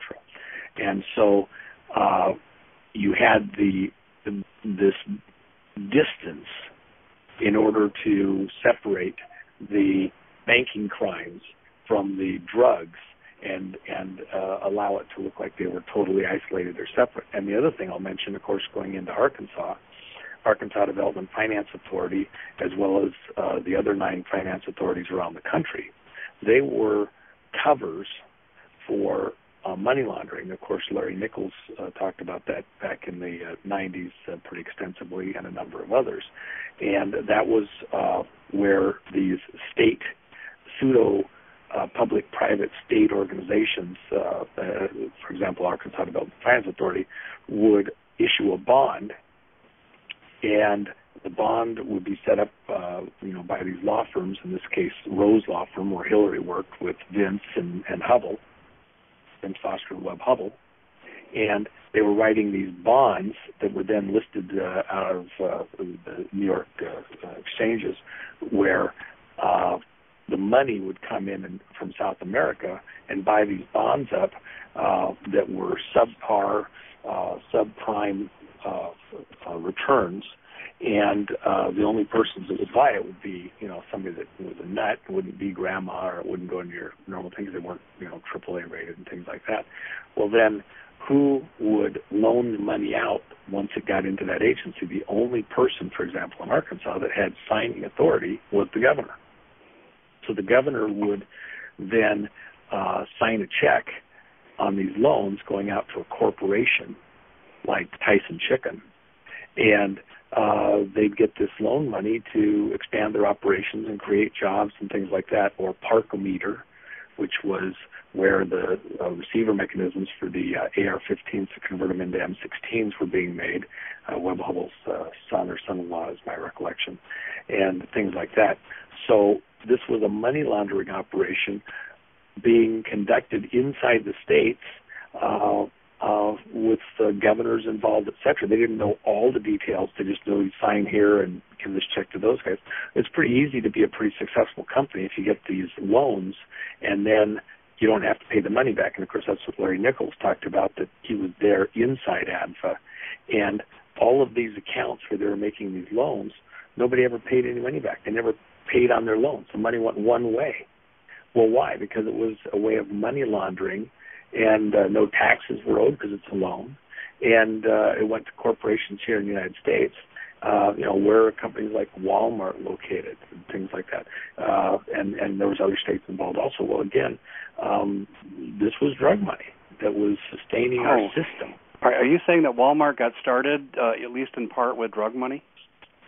I don't know Walmart specifically, all the details there. I know that Tyson Chicken, according to Larry, and we spent a tremendous amount of time together on some of these issues, was one that he talked about directly, but there was numerous other companies involved. I mean, if you recall back during the Whitewater stuff, Rose Law Firm had literally garages full of paperwork of all of these companies that got loans through ADFA, and that they never were paying any money back on the loans. And, of course, you had front companies that were related suppliers to other bigger companies, so you would have to go through the steps to identify all of them.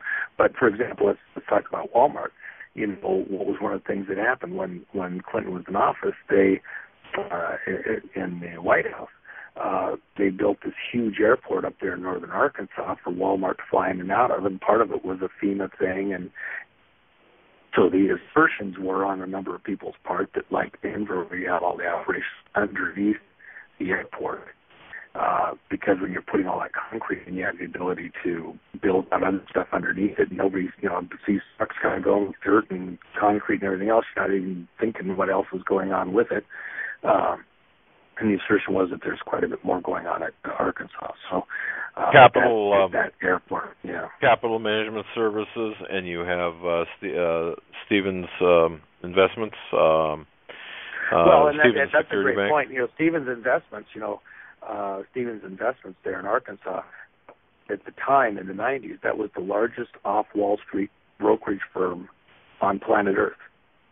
So you could go to Tokyo, you could go to Hong Kong, you could go to Germany, London.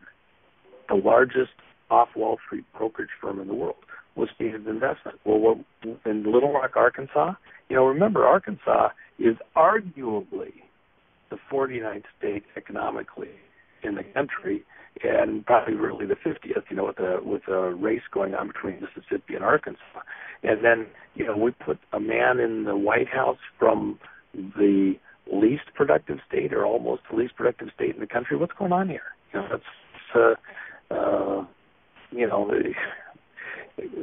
The reason you want weak leaders in office is because they're controllable.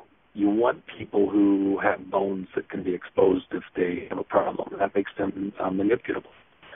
So, but I don't want to take from what you're saying, Dave. I just wanted to. Well, I think this is tremendous stuff, because a lot of what you're saying, not all of it. The Arkansas stuff you're giving is just fascinating, and I know a little bit, but not a lot. But the BCCI stuff, I've all heard that before. I interviewed Robert Mazur, who helped bring down the Escobar cabal from the inside, and he gave me the A to Z on BCCI, which is the modern-day version of HSBC Bank. And there's a guy out there, and guys, I don't know if you're aware of who John Cruz is, but I've had John on my show 3 times, and he's a great guest. He's not born in the conspiracy world. He couldn't tell you much about 9/11 and stuff like this, but he knows about money laundering from the drug cartels. He was a VP at HSBC, and he went out to do due diligence on some of these accounts that looked suspicious to him, and he'd show up at their place, and they'd find foreigners working like in a small office pod, and they were calling it a house on the applications, and it was just a boiler room for telephone calls, and he concluded that they were doing massive drug laundering. He kept quiet for a while, and he tracked it back to the Sinaloas and the Los Zetos and the Mexican drug cartels. He went to his boss, and his boss says, "You will shut up, you will drop it, or we'll fire you." Well, he wouldn't, and he didn't want to go to jail and be the fall guy, so he went to DHS and the FBI and a bunch of other federal agencies, and they told him to go away. He went to the Manhattan District Attorney, where they told him, yeah, you're a hold of this. Russian mafia is involved as well. It's not just the Mexican drug cartels. We know all about it, and nothing's going to happen, and if you know what's good for you, you'll shut up. And I'm sorry, I don't remember the name of his book, because I didn't know I was going to talk about him tonight. But if you Google John Cruz, C-R-U-Z, and HSBC bank scandal, you'll come up with it. It's a great read, and he'd be a terrific guest for you, Doug, because he knows this story inside and out, and he sounds a lot like W here in the way he's describing it. Well, the main thing is that, and Doug, you'll remember that I've discussed this with you off air a number of times, but this drug aspect of whether you're talking about Afghanistan and the Sabo case, these cases out of South America with the tie-ins to the drugs, we look at the terrorist side of it, but how are they financing? You go back to why Reagan did what he did in the 80s, and Bush won as VP heading the Drug Interdiction Task Force, and that was about allegedly centralizing the drug trade to Colombia so that only finished product would come out of Colombia to the United States. And, of course, that was what was coming up to MENA. And the other aspects of that, it wasn't just the drugs, it was also the chemicals going to process the drugs, as well as the money laundering related to that. And so we got a hold of all of those operations during that period of time and centralized them. And so that was the cover, if you will, for our involvement and working in this drug industries and shutting them down. And so when a lot of the public thought that we were corrupt in what we were doing, there was a legitimate argument there about why we were doing what we were doing. But during the Carter administration, they had gone out and they would take out the top people in these drug cartels, and then the lieutenants would come in and start up all their own operations. So you come in to office in the mid-'70s and you got 50, 60 families that are running drugs. By the time you get to the end of the administration, you got 500. Because it's like starfish, you chop them in half, you don't kill it, you get two. You throw them back in the water, you get two, because they keep growing. And that's sort of what was happening here. And so the kitchen cabinet came in. Casey had fielded some ideas, and they decided to centralize the drug trade where only finished product would come out of Colombia. And then the agreement was made with 6 families, one of which was taken out to set an example. And then we were left with the 5 families that were dealing drugs coming up into the United States. They got good to go to get their drugs inside the United States. And then once they got to their regions through MENA, then they were fair game. If we got them, we got them. And then, of course, what was happening where people thought there was corruption in our police departments and where the federal agents would go out to the various property rooms, we'd go out and we would take samples in property rooms all around the country of the cocaine coming up, and then and some of the heroines. And we would look to see if it had markers in it, because the chemicals that we were supplying, we took out most of the chemical manufacturers around the planet, and then we would look where we put these microtags in the chemicals, which at that time nobody even knew this was possible, and you had to have an electron microscope to find it. The chemicals that we were processing into our approved dealers out of Colombia, families out of Colombia, if we found the microtags in the cocaine, then we wouldn't follow up on those groups because we knew who they were. If we found cocaine that didn't have the microtags, we'd trace it back to its origins, usually Bolivia or Peru, one of the other countries. Brazil, we took that out with a special forces operation early on. They had a huge facility with almost 200 planes and airports. It was unbelievable.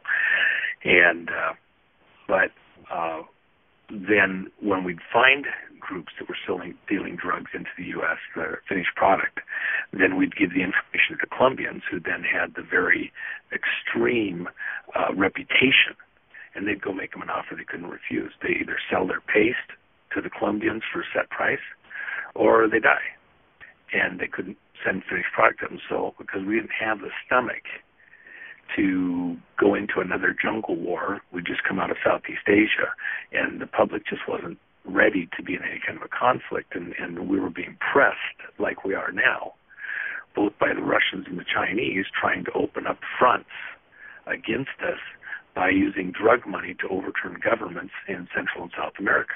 That makes a lot of sense.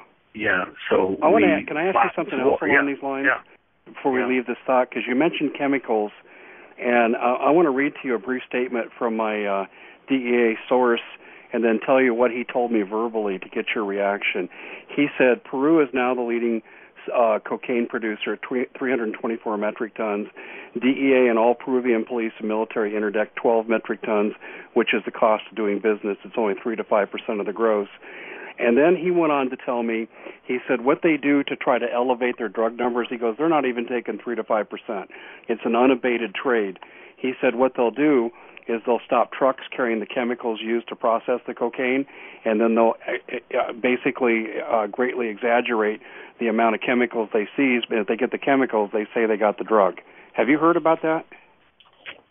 That's stuff that's probably more recent than my involvement, and so I really wouldn't be able to say authoritatively what's going on. I just know that at this point in time, any kind of reports, I guess, if I don't see it or know the person directly, I'd be pretty suspect of anything that was said, because it's just hard to get accurate information. And at this point, things have become so wild, for people that are, let's say, DEA or intelligence agencies.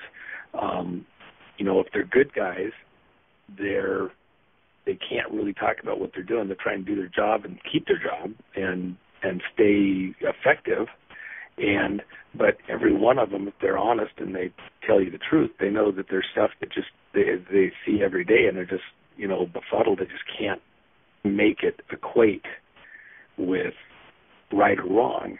And most of the time, the reason is because there's these, the lie is different every level.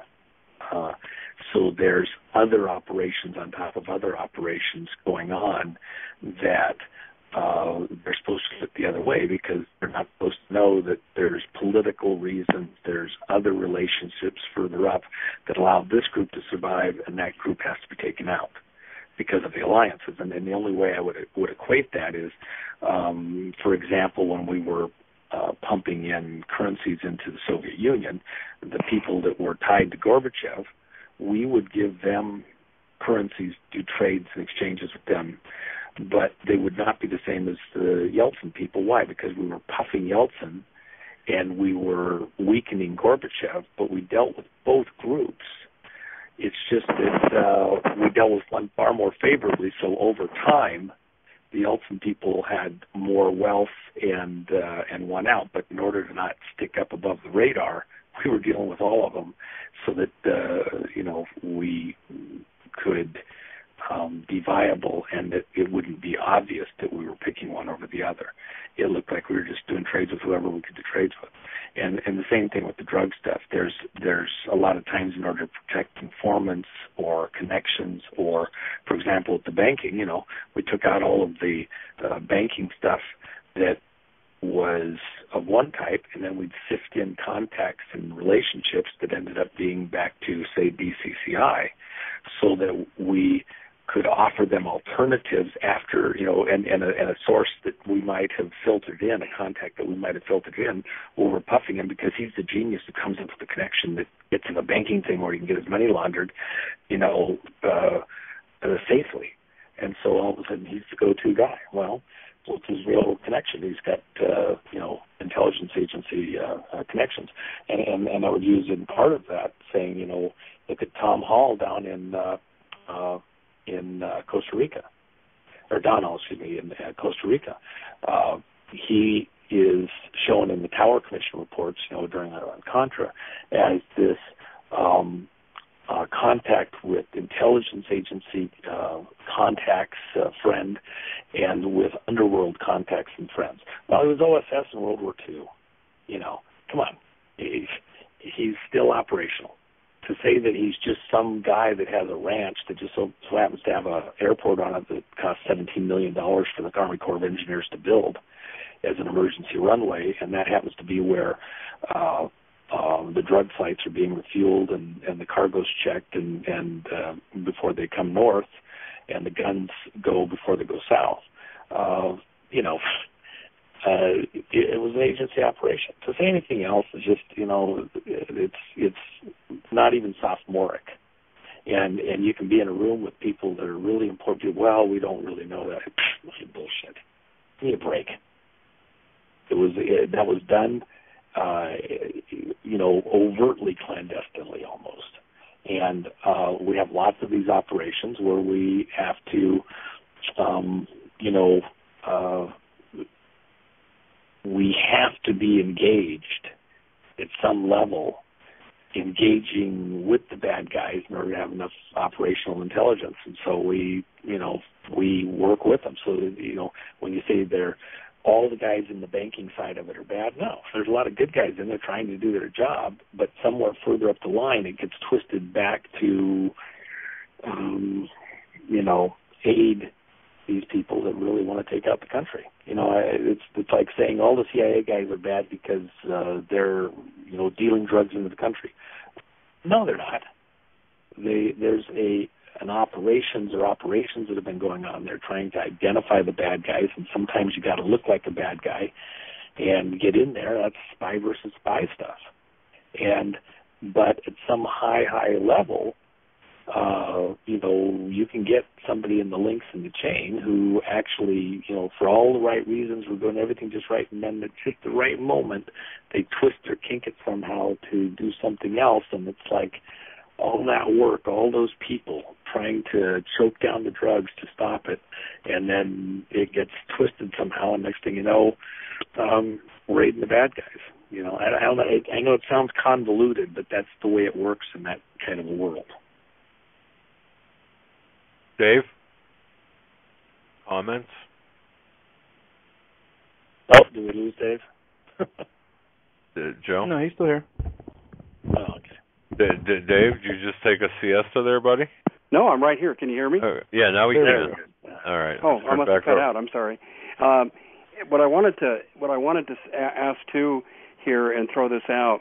One of the pieces of information I've come across is the DEA has now been ordered by the Department of Justice, and Eric Holder's involved in this as well, to, when they seize guns in a drug bust, they used to destroy the guns. Now they're turning them over to ATF, specifically to ATF, no one else. And ATF, we know, was implicated in Fast and Furious. And what the DEA special agent was thinking, although he doesn't know for sure, is this Fast and Furious Part B being kept alive so there's a two-way traffic of guns to these cartels? What do you think about that? Well, I mean, it's not just the guns, it's everything, but, the guns are certainly part of it. When Plumlee talks about that, he went down and saw the anti-aircraft weapons in these warehouses just across the border in Mexico, and they were American equipment, and they're in the control of the bad guys.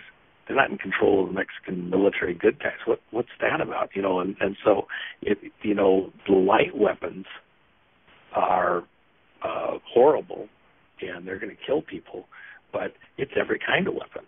Remember, Dave, you may have been watching close enough at the time back during the Clinton administration when we had a couple of containers show up in the port in California, I believe it was at Long Beach, that had, and I don't remember the exact number, I remember it was 3,000 or 30,000. I'm sure people can search it on the internet and they'll know it exactly. It was just a very large quantity of AK-47s, as I recall, and they were fully automatic. and they happened to get found here in the U.S. port, but their actual end destination was supposed to be Mexico, and they were being transshipped. They weren't actually going to get these containers opened here, and then somebody went ahead and opened them, and here they found a couple of containers with all these fully automatic weapons going to Mexico, and it was totally illegal, and it was they were out of China, and it was just shocking. And you go, my gosh, I don't remember if it was 3,000 or 30,000. It was a large number, but can you imagine 3,000 fully automatic weapons getting into the hands of these gangs just right there next door? And if that stuff's coming up in here, we have a lot of people talk about they're going to have their guns and their shotguns or else. Look, what wins in a gunfight is lead down range. And if they've got machine guns, you're probably not going to make it. That's true. And does that explain why police forces like the Phoenix PD are going to M16s? Yeah, I don't know what police officer can operate in that kind of an environment if you don't have not just one back at the station, but a lot. And I have concerns about this militarization of the police forces. On the other hand, if we're going to let this kind of crowd come into the country, they better have armored vehicles, because it's the only way they're going to survive it. It won't make it a week. So, it's a sticky wicket. It's a problem any way you cut it. At the end of the day, this border should be being controlled, and if it's not, we're probably toast.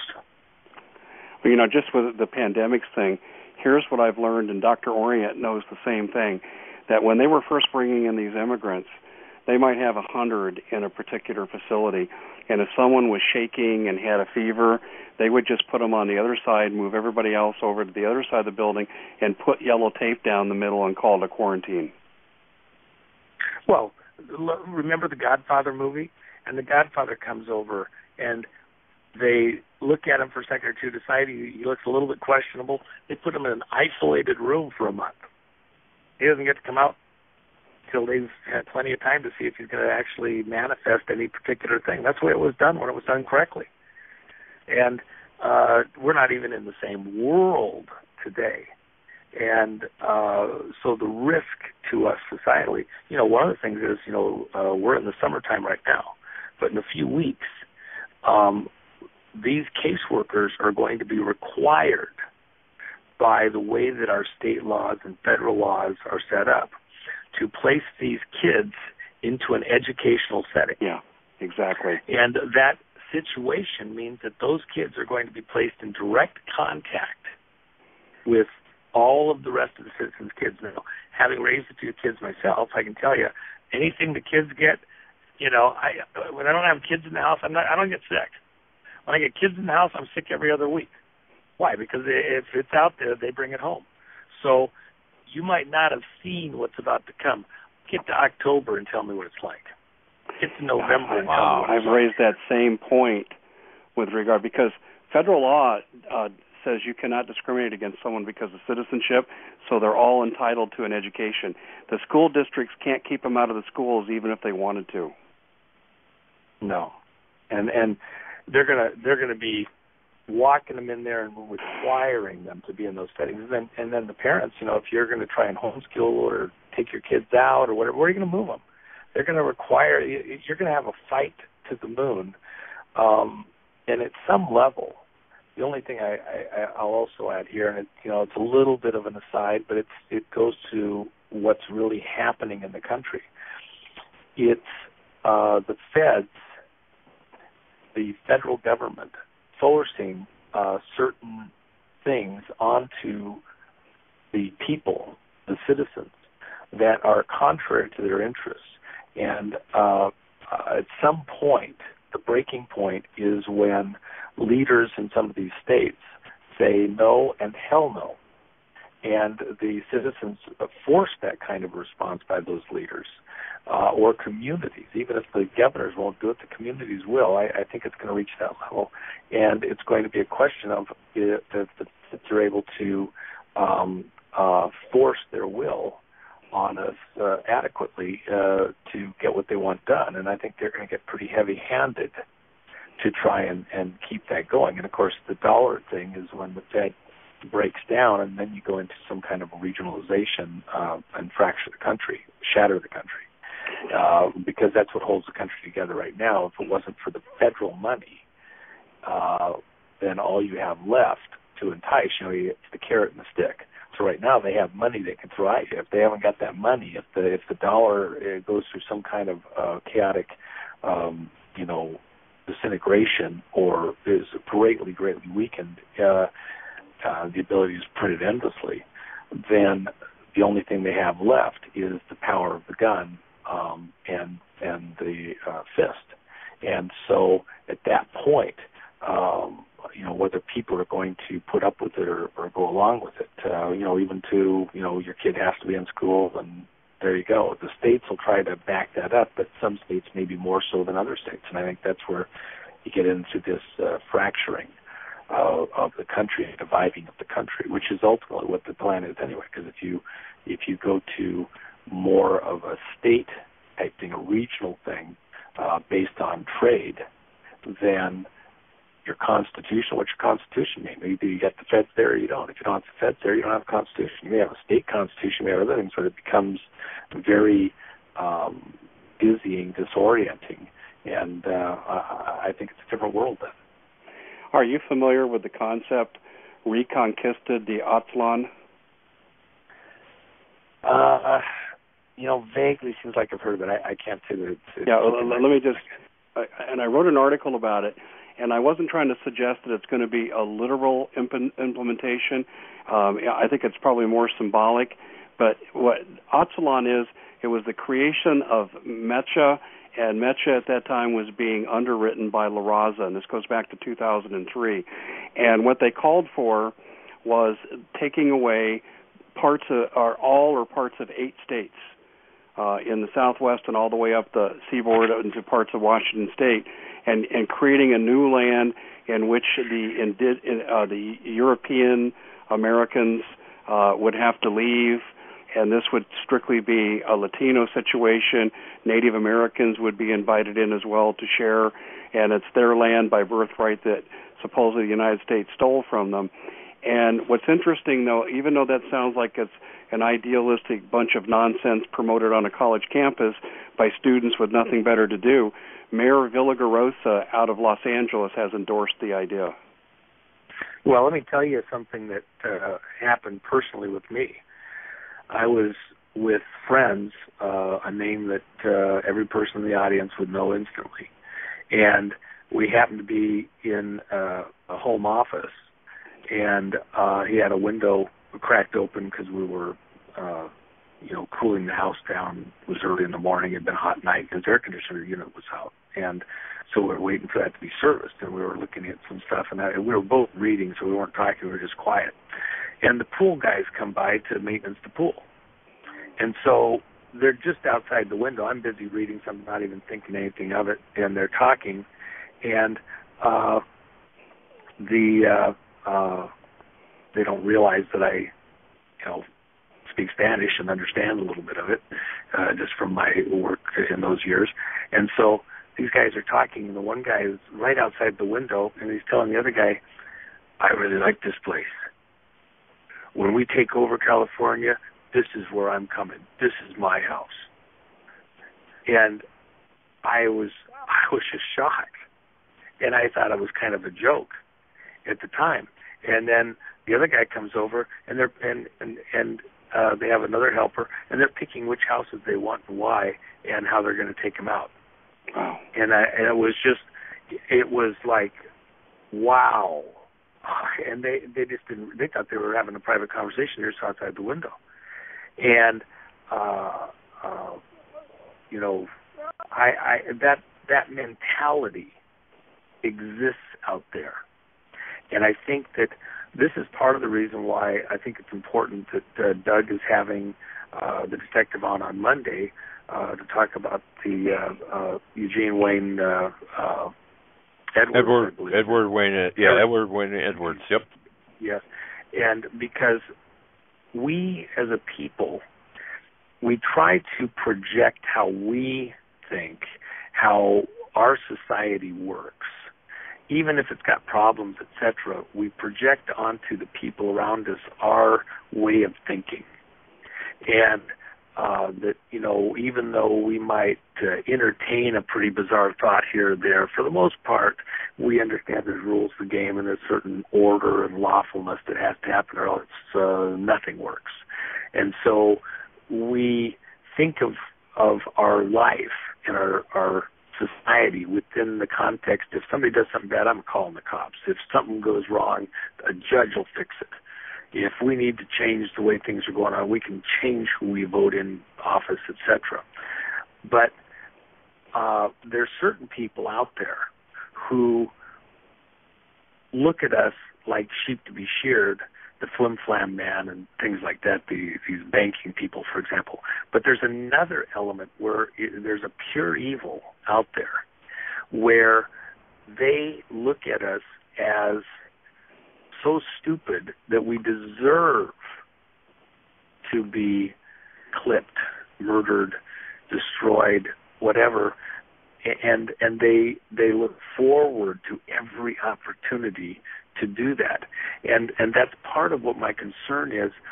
A lot of these gangs, a lot of these groups look at their degraded condition, their needs, their wants, and they see us as having stuff not because we worked for and earned it, but because we stole it. And they've been told over and over and over and over and over all their life that the only reason we have anything is because we took it from them, we deprived them of it, we conned them. And in fact, this is part of what I've discussed even with Doug and his audience about this vilification that's happening here in the country, where we're being villainized, painted in this evil light, the ugly American and all of our banking institutions, all of our politics, everything about us is corrupt and evil and everything else.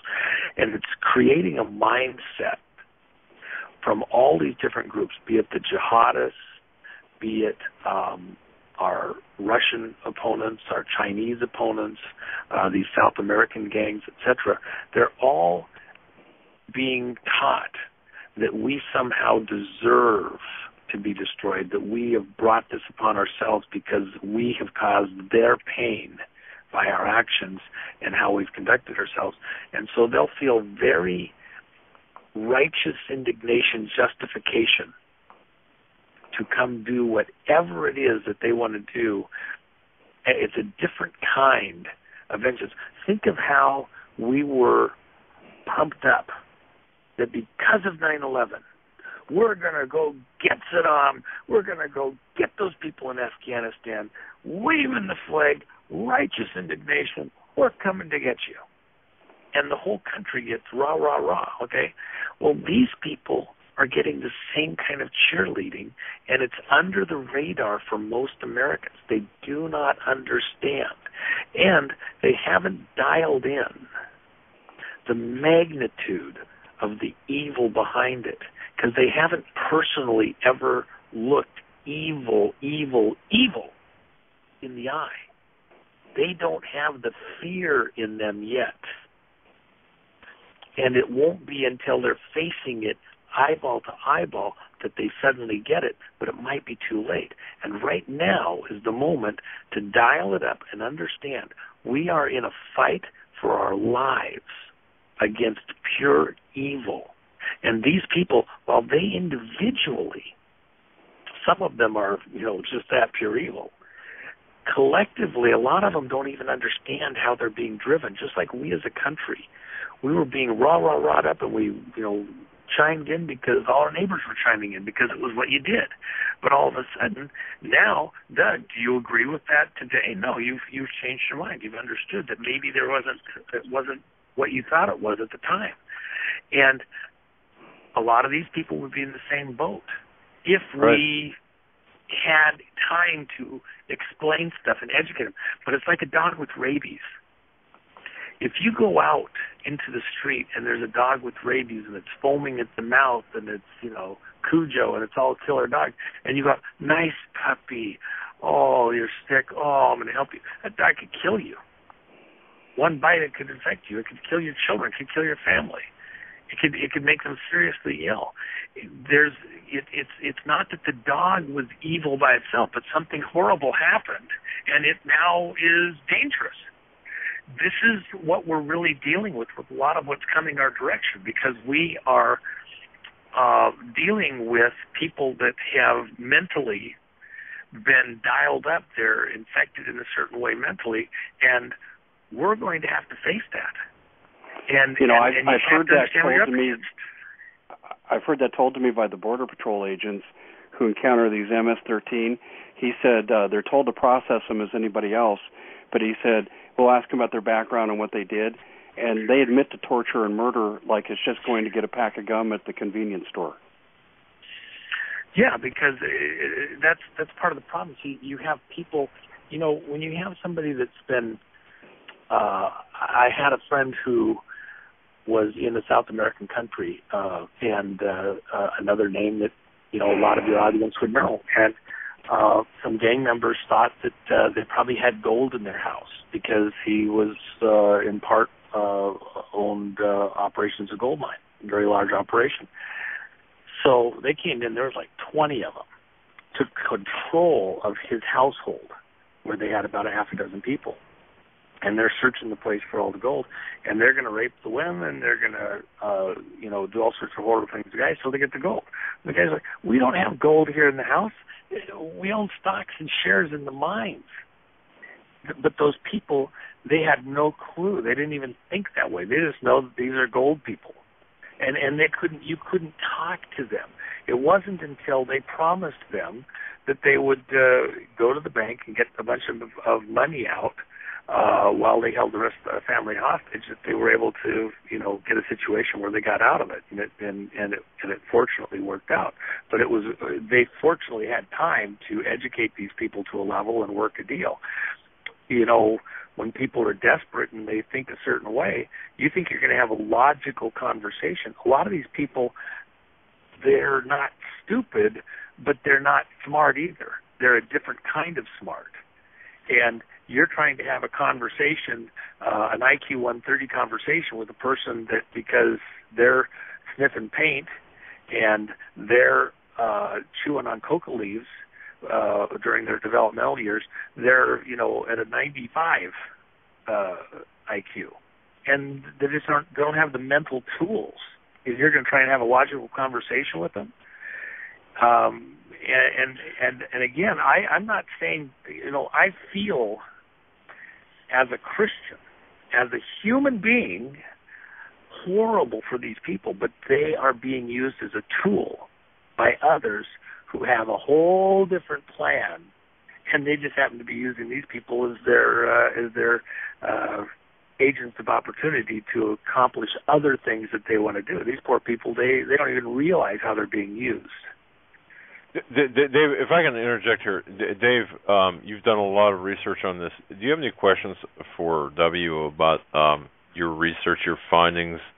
This is your bailiwick, so I want to give you the opportunity to ask W anything because it's about the very topic you're talking about right now. Well, I pretty much have been with regard to these the cartel activities coming out of Peru.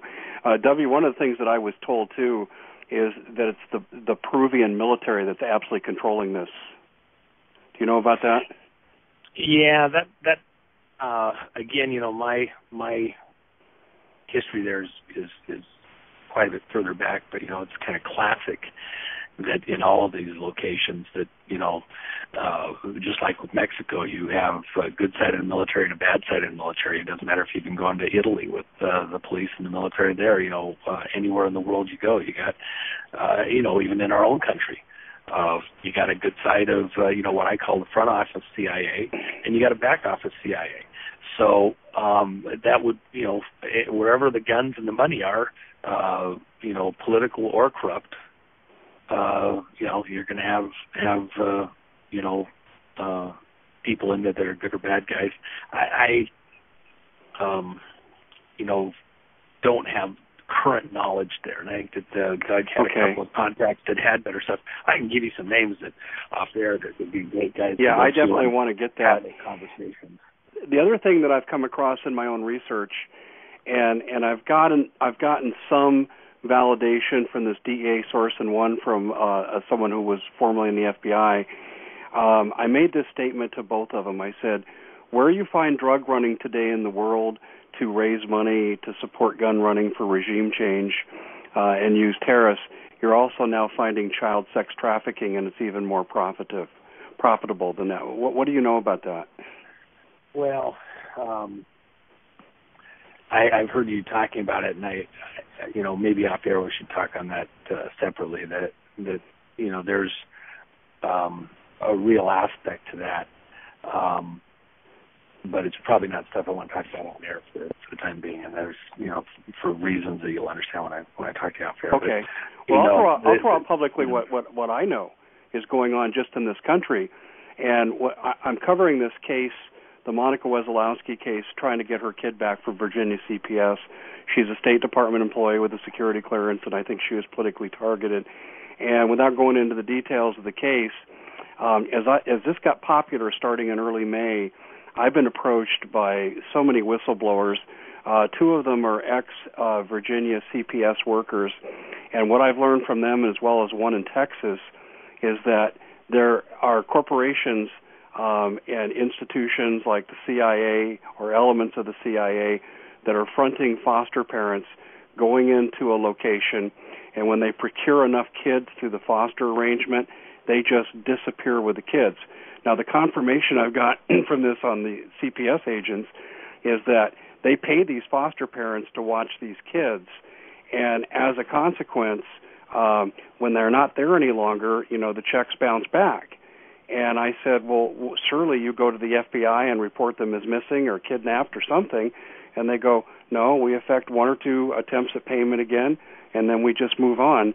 And what I've been told also is that one person said they had knowledge, and I know Nancy Schaefer talked about this before she died, is that these people just pick up, move to a different state, and they're paid to get more kids, and these kids are just disappeared into sex trafficking operations. Yeah, it's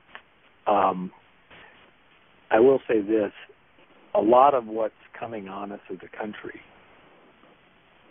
I feel personally, is because we have allowed this to go on under our noses, and with our money, cash, payola, our tax money, with the evil, the corruption that's been occurring with the kids in our society through the Child Protective Services, etc.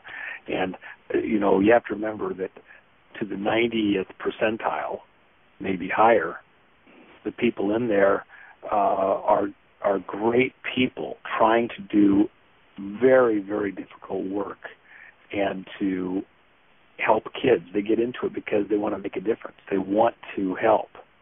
But there's a certain element that, just like the guy that we'll be talking about on Monday, he looks at this as easy pickings. And they're not just one guy. They work in clusters. And so they will protect each other getting into positions of authority inside these agencies, and then they'll work their own little cell, like a captured operation, to funnel kids through their groups and people to do what they want to do. And some of what we'll talk about privately, I think will explain some of that. But the reality is, you mentioned Vancouver, BC. All you got to do is go down a little bit there to Washington State, and the whole nation knows about a lot of what was going on there in Washington State during the mid-'90s, and it was unbelievably horrendous, and especially out of those counties there around Seattle, north and south of Seattle, with the trafficking the kids. There was one house there, the Peggy Jeffries house, where they had literally hundreds and hundreds of kids going through the house a year. And there was an emergency, placement home for kids that were picked up, and they'd put them there for a day or two or 5 or whatever. And they'd have 20, 30 kids in a 4-bedroom house every night, allegedly, with one adult present. And in the reports that were got by FOIA by one of the moms who had a daughter that was their Alma kid, the home in a 1-year period, they showed all the kids that came and went from the home in a 1-year period, and it was hundreds and hundreds. But in there, they had, as I recall, several dozen, not just 1 or 2, but several dozen children under a year old. And on the reports, it said runaway. Not mother and daughter runaway. You wouldn't find a mother there. Just a 6-month-old kid runaway. 3-month-old kid runaway. Yeah. What? And there were children there that were being picked up by, according to some of the kids who were there present. And this was reported on Mike Reagan's radio talk show back at the time there in the 90s. So we're not talking something that's just a BS allegation. Mike Reagan had guests on who spoke directly to this, that they were escorting kids to satanic coven meetings, and these are teenagers, from that house, pick them up and bring them back later in the evening. And that's in some of the case records, et cetera, that were in some of these cases. I mean, just horrible. So this is all over the country. It's not just in one place. And these clusters, they're going where the opportunities are. And I assume if it was going on then and it wasn't stopped then, which I don't think it ever was fully stopped, it's guaranteed still going on now, probably way worse. Well, in the Oklahoman last year, they ran a story, and it was very, very incomplete story. And it said that 80 kids had disappeared from their CPS control in a 1-week period. And I'm thinking, okay, where's the follow-up on this? So I took it upon myself to call, the agency. And I said, excuse me, I'm making a legitimate inquiry here as to where your kids are. I mean, wasn't someone watching them when they didn't show up for roll call or they didn't show up for dinner? They're not going to school. I said, how do you lose 80? They wouldn't even talk to me. They would not give me anything of value, and yet we let these people get away with it. 80 kids go missing from an official state agency, and oh well, so what?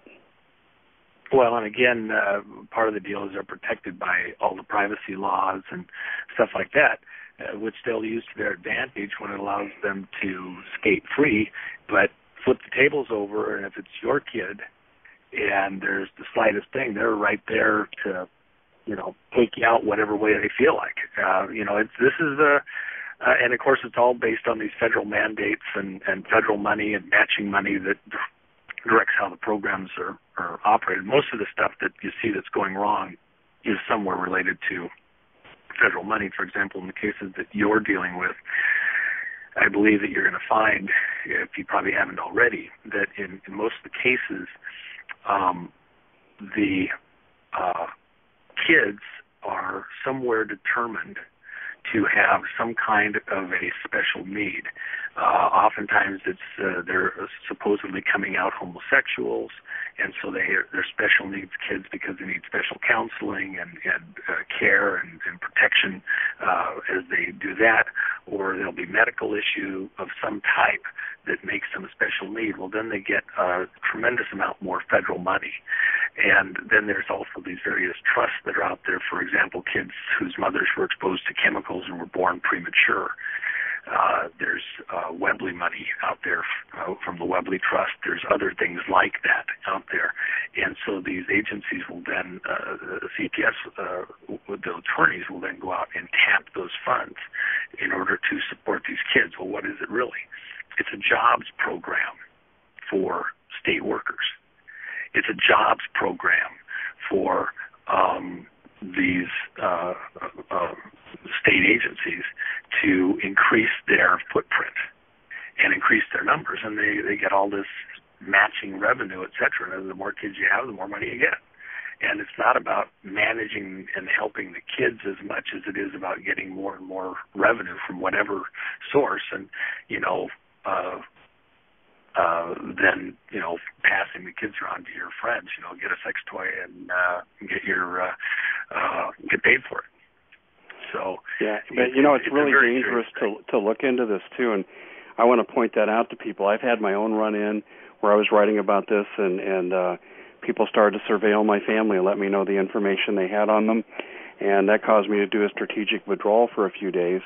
And then you look at, a lot of people don't know this, that with the Sandusky case, this is absolutely unbelievable that this wasn't made really public. But before Sandusky got busted, about 7 or 8 years before, the county attorney of Center County, which is where that area is located, was receiving information about Second Mile Foundation and Sandusky trafficking in kids, abusing kids, and so forth. And it got so bad that the county attorney there, Ray Greikard, decided, okay, this is going to be a political hot issue for me if I don't jump into it. So he jumped into it. And care to know what happened to Ray Greikard? They never found his body. The FBI found his computer in a creek and said it was too damaged to pull any information off of it. And then you got the murder of Nancy Schaefer. They called it murder-suicide. Yeah, right. The husband shot himself in the back and then murdered her. So that's her scenario. This stuff is dangerous stuff. That tells me this is an extremely powerful group that's involved in this, and I think it's centralized at some level. You have the Franklin scandal with Lawrence King, and you know who they brought to clean that up was Herman Cain, who was the head of the Kansas City Federal Reserve at the time, Godfather pizza owner and presidential candidate till his infidelities derailed his candidacy. So this is what we're dealing with in this arena. Well, and again, I go back to the case that I'm going to be talking about on Monday. In this particular case, the gentleman was a Satanist and working with other Satanists, and they would have their meetings, and of course, including with other people, hiding in plain sight. This goes back to the Tom Cruise movie with the Eyes Wide Open. You have societies that are working in plain sight, and they're really coven satanic. And in the guy on Monday, here's a guy that he wrote a book about how he became a Christian, and he's all turned around, and he's all better. In the meantime, while he's going to all these Rotary Club meetings, and he's the best guy, and he's smiling and shaking hands, he's planning his next murder there in the community and picking out his next victim. And so and this is something where, as Christians, we have to not be so gullible right now. It's a trust but verify type thing, and we need to realize that there's a lot of wolves in sheep's clothing in government and other places, and that's why it's so important to have the rule of law being enforced and not just, we'll sort it out. And I go back into the simplest things. Is the guy a citizen? Has he got paperwork? Okay. Is the voting actually legitimate voting, or is it a diebold? Because these people get themselves in a position of authority and power, and then how do you get them out? And you're just going to be trusting because, nobody would rig the vote. Nobody would agree to let somebody in there that's not actually, a fellow citizen. Things like that. And that's how things come unraveled. And the next thing you know, look the other way on the little thing here because, he's going to get us more mortgage money or higher mortgage stuff. Look the other way a little over there because they bring more jobs into our state because they get this little contract, and so they're doing a little something on the side. Next thing you know, corruption's everywhere, and you've lost your community to the mob. And really, our country's we're being run by the mob. It's the Chicago mob versus New York mob. The government is the mob. Yeah. They might wear suits and pledge allegiance to the flag, but they're the mafia. Let me tell you what I mean. There's a 58-page report by this DEA special agent. He gave it to Issa and Gowdy and 3 others And initially, staffers showed interest from all parties. And then when they started seeing the money laundering and the banks involved, we're talking B of A, J.P. Morgan Chase, HSBC, when this was revealed in his 58-page report about trafficking out of Peru, they didn't want to talk to him.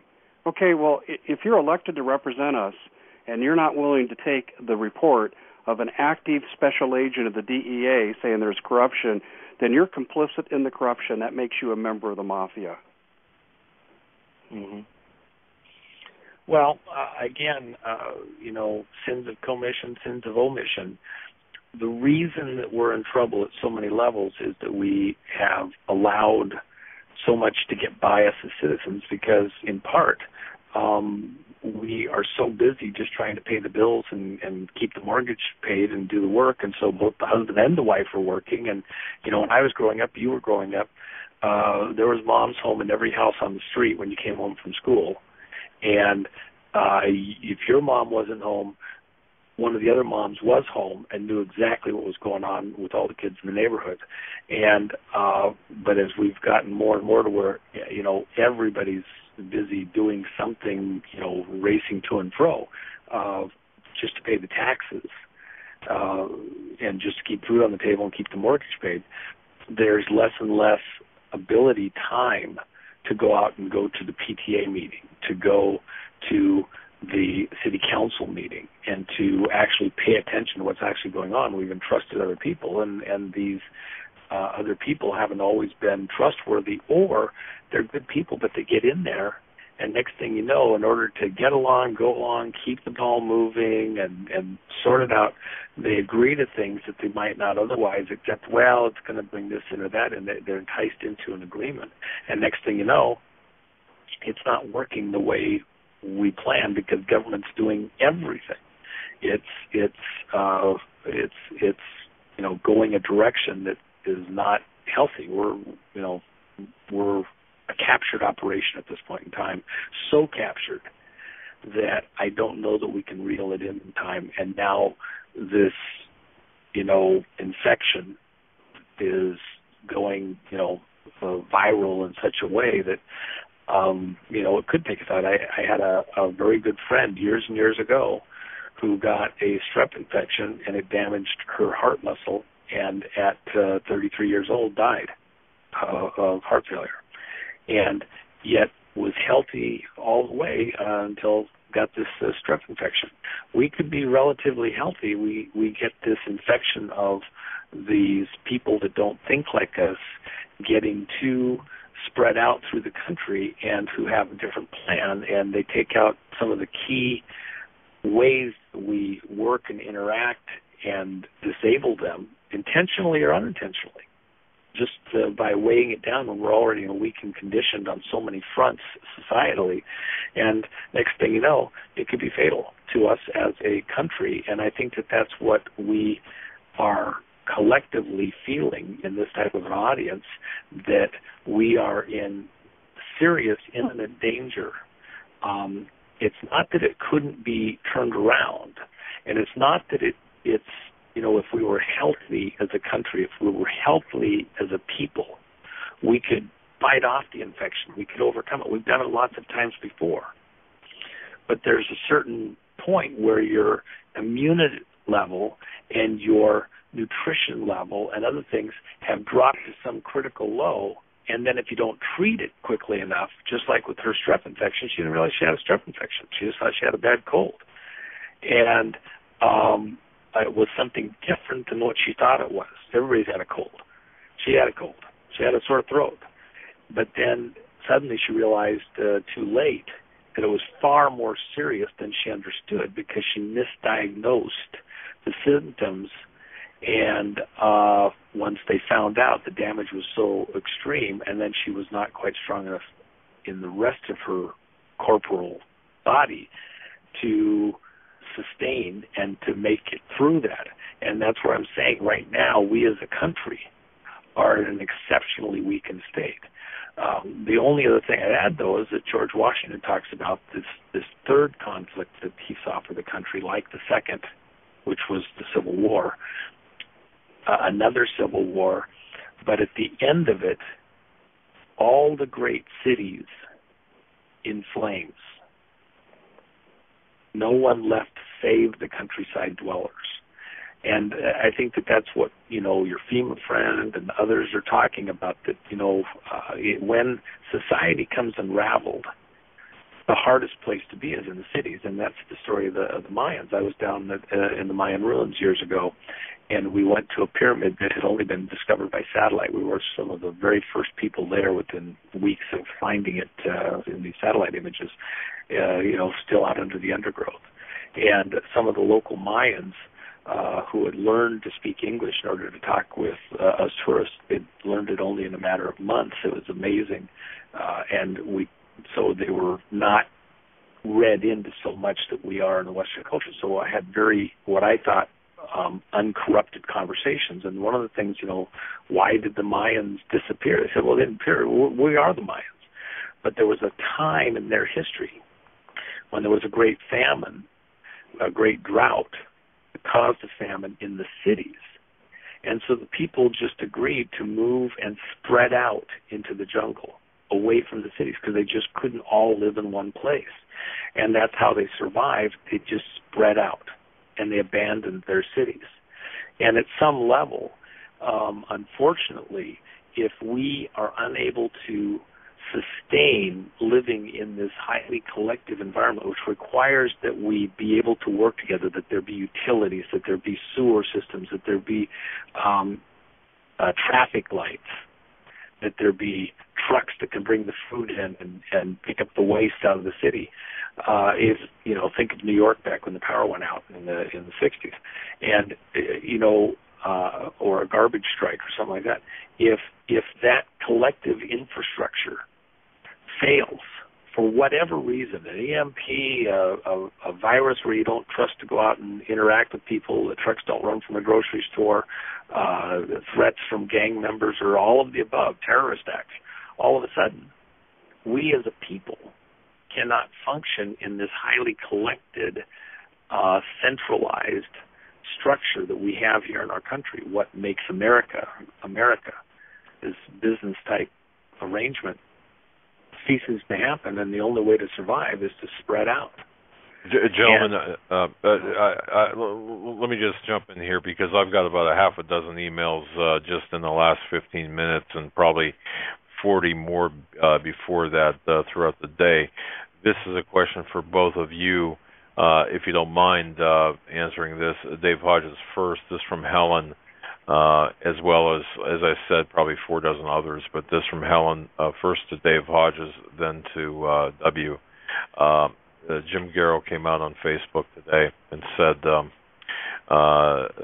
there would be some sort of, based on his information, there would be some sort of terrorist attack at a mall, planned explosive devices targeting shopping malls that will happen simultaneously across America at numerous locations. First, Dave Hodges, your thoughts on that, and then. Well, I think Jim Garrow is entirely in the right arena. I do expect to see these kinds of things happen. They're agitation events leading up to the big false flag. They're not the false flag. And I'll tell you what I have said in the past, and it's a horrible thing to say it, but it's a worse thing not to say it, so we don't force our leaders to prepare for it. But if I wanted maximum effect of terrorism, what I would do is I'd back up vans with 50 caliber machine guns at the dismissal time for elementary schools and hit 10 of them in one day. See how much attention you get that way. That'd be more horrific than doing the malls, but I think Jim is probably right. There's probably something in the planning. But one of the things, and I've never been an intelligence operative, but I'll speak about the ones I know and what they tell me. They say there's a multitude of operations planned when they want to carry out some kind of objective. They might have 5 plans and 2 contingency plans off of each plan, and so they become crimes of opportunity. So if something may not work on Monday because of the way the wind's blowing, but Tuesday it would have worked pretty well. And so it just depends on your circumstances on which one of these you roll out. Yeah, it's the only thing that I would have said is just, it's whatever opportunity presents itself. The problem is we've made ourselves vulnerable on so many fronts that, it could be anything. And, which specific ways we get undermined. At some level, it's which mob group strikes first, because we got several of them coming. We are exposed on so many fronts, and so how do we get ourselves back on track as a society and begin to work the problem? If you're a test pilot and something's not going right inside your aircraft, you don't start flailing your arms around and crying and whatever. Otherwise you would never have got to that position. You start to work the problem. You try to diagnose it, and then you prioritize. Same thing in the emergency room with triage. You prioritize the things that will end the life and make everything else irrelevant. And you work the biggest problems first, and you stabilize what you can, and you start to work the problem. And what I'm concerned about is, while we have lots of listeners that are listening, paying attention, thinking about these things, the things that should be being done at the government level, whether it be hardening our facilities for an EMP, hardening societally for an EMP, or cutting off the pathways where an Ebola or other outbreak could get a foothold here in the country, or the terrorist virus, gang virus coming up from South America. All of those can and should be addressed. And if our immune system was working properly, we would be doing what we've done for 250 years. Address the problem, work the problem. But at this point, all of the things that should be being done aren't being done, and all of the things that shouldn't be being done are being done. It's completely topsy-turvy. And then you have to ask, and so who benefits? We're a crime scene. Who benefits? Why are we a crime scene? Somebody has designs on us. It's like you go by the mob restaurant and there's guys hanging stuff from the ceiling, and you're going, well, they're decorating it. No, those are the freaking wax pieces that they're going to burn the thing down with. Everything in here, it's stuff to burn the building down, it seems like. And that's a problem. And we have to realize what's afoot and start taking action or get out of the way. You got one or the other. You got to do something. I'm going to tell you, Dave, you've been at the forefront of all of this, and your articles are very insightful. And I got to tell you, I really appreciate what you're doing. Any last comments for W here, as we're kind of really unbelievably coming to the close of our program? Well, let me just say, Dave, I apologize. I didn't plan to spend this long. I apologize. Well, I think there's no apology needed, because I think you've added greatly to what we were discussing, and I appreciate you coming on and spending the amount of time you did. Yeah, to you both, let me tell you. Somebody sent me an email saying, hey, why are you guys so quiet?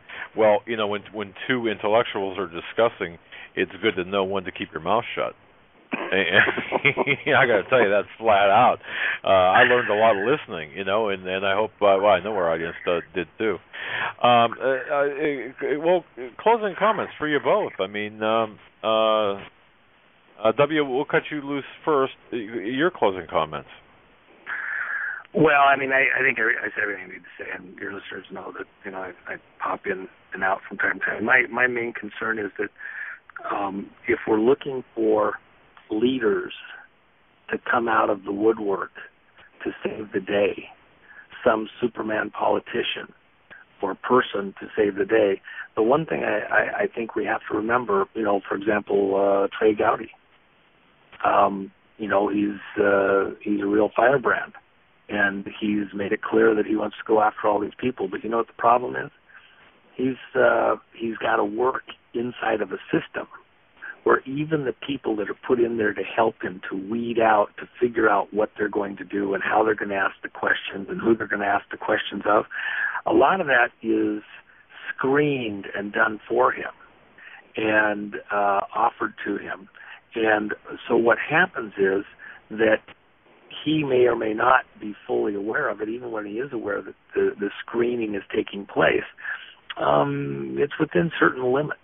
There's some reason why the system, whether it be Bonner and other people, have agreed to let him do what he's going to do because he's going to stay within certain parameters.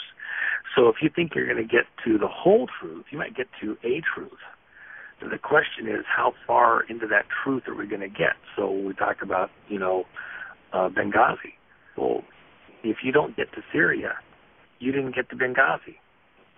If you don't get to what was really at the heart of everything that was going on in that region, and the fact that somebody wanted us in a major conflict out of Syria, then you didn't get to the core of Benghazi. You might have got a security issue. You might have got somebody that dropped their guard.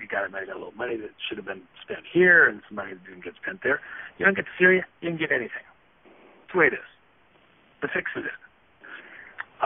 And he can be absolutely righteous in what he's trying to do, but he's in the system. This Mr. Deeds goes to Washington and sets everything right. Look, you got one honest guy trying hard, and every lobbyist, all the money, all the aids and assistance, and the people that are offered to help them, and they all got an angle, and that angle, little bit here, a little bit there. Well, just don't go to this one thing here because that would interrupt what we got going over this other place. Next thing you know, you're not actually getting to the core truth. It's so filtered. It's so dampened down. And all of a sudden, the system continues on just like it's been going all along, further down this slippery slope into the disaster ahead. And you could name any subject that Dave and I have discussed tonight, and it's a similar thing. I remember on the drug flights coming in from South America back in the 90s, and the DEA agents and the IRS agents had every tail number, all the names of the people involved, where they were landing, who was getting the drugs.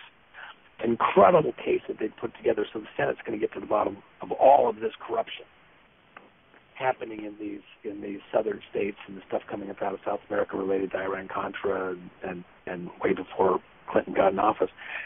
And so the Senate sends out the Banking Committee and the Intelligence Oversight Committee.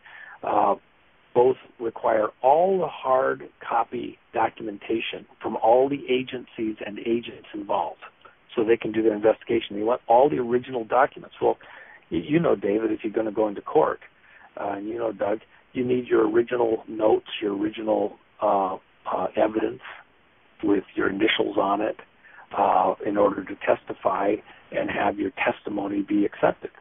The Senate got all of the original hard copy stuff. These guys were required to box it up and under guard send it off, and it's secured away. Well, where did it all go?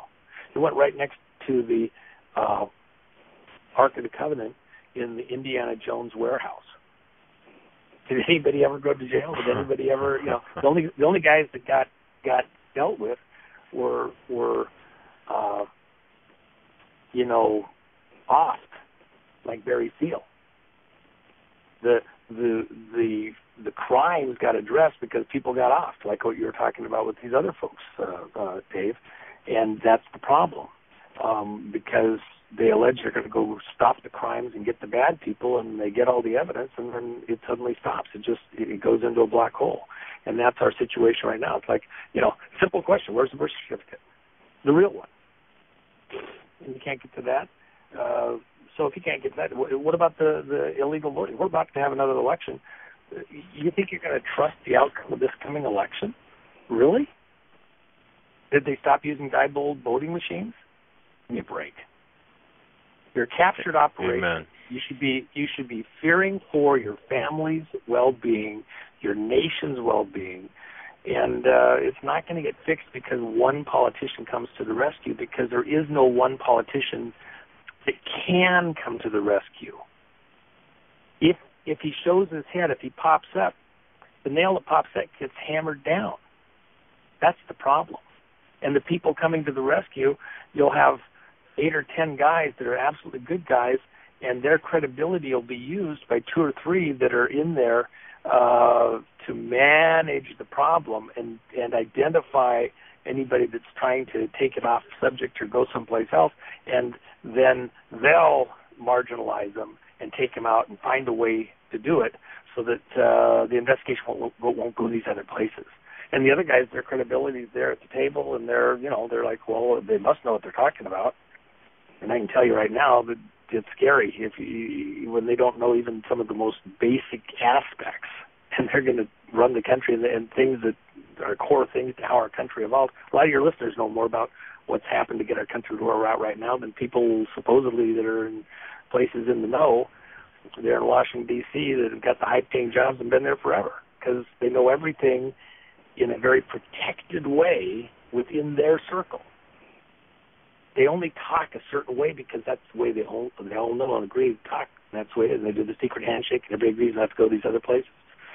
So anyway. Amen. All Dave, right, brother. I apologize for being so dominant on time, and I just wanted to add that one little thing that obviously drag out, but thanks for letting me get in there. Well, it's been my honor to be on with you. W, God bless you, my friend. Thank you, sir. All right. Dave, take us out. Close us down. Tell us what's on your mind here. We've got about, seriously, we've got about 10 minutes here. And you know what? I want to thank you for being such an honorable guy, a guy of integrity and character. And thank you for your articles. And folks, if you haven't read them, thecommonsenseshow.com. Having said that, wrap this up, and where are we at here? I mean, well, thank you, Doug. And I think that the first place I would start with is the cornerstone of our existence, and that's get your spiritual house in order. Even at some levels of the NSA, and I've learned from friends of mine from the late A.C. Griffith to Vance Davis, they teach this as a battle between good and evil, and they're speaking on a spiritual sense.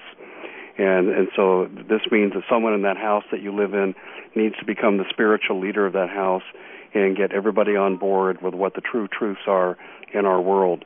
The second thing I would say is some of us will survive what's coming. I mean, I do think there's a cataclysm of sorts coming. Maybe it won't be an EMP. Right now, that would be my vote.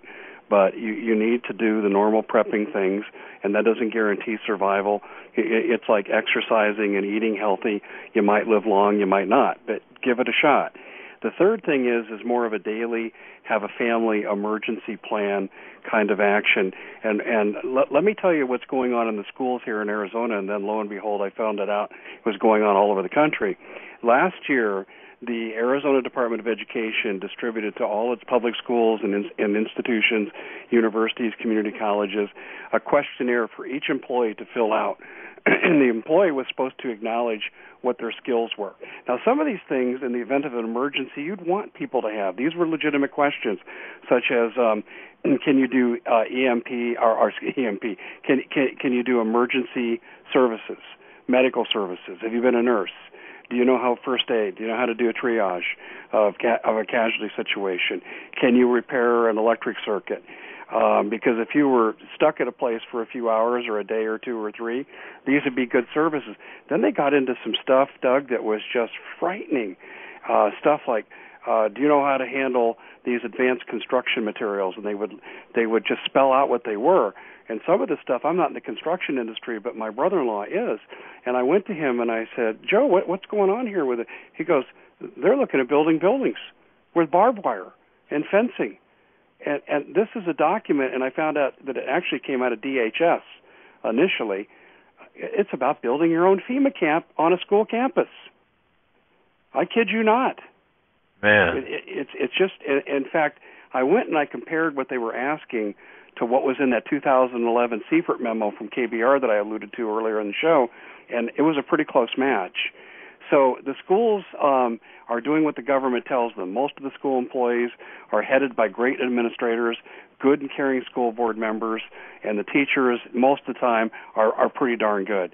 But they follow the edicts of the government like good little sheep, and they don't question anything they're told to do. They do these bus evacuation drills. And they did them in all kinds of past drills involving NFL stadiums. They're going to be the new FEMA camps as well. A lot of people don't know this, but the NFL, Major League Baseball, the National Basketball Association, National Hockey League, and Simon Properties, that's the biggest owner of malls in North America, have signed an agreement with DHS to use these as containment or detainment facilities in times of national emergency. And at schools, what they're doing now all over is they do these bus evacuation drills. And I have my son in a top-rate school, and I do it with some hesitation because I'm hoping that we'll get him through school before the proverbial poop hits the fan. But if things really start to go south, I'm going to pull him out and we'll homeschool him. But right now, he's under orders from his dad.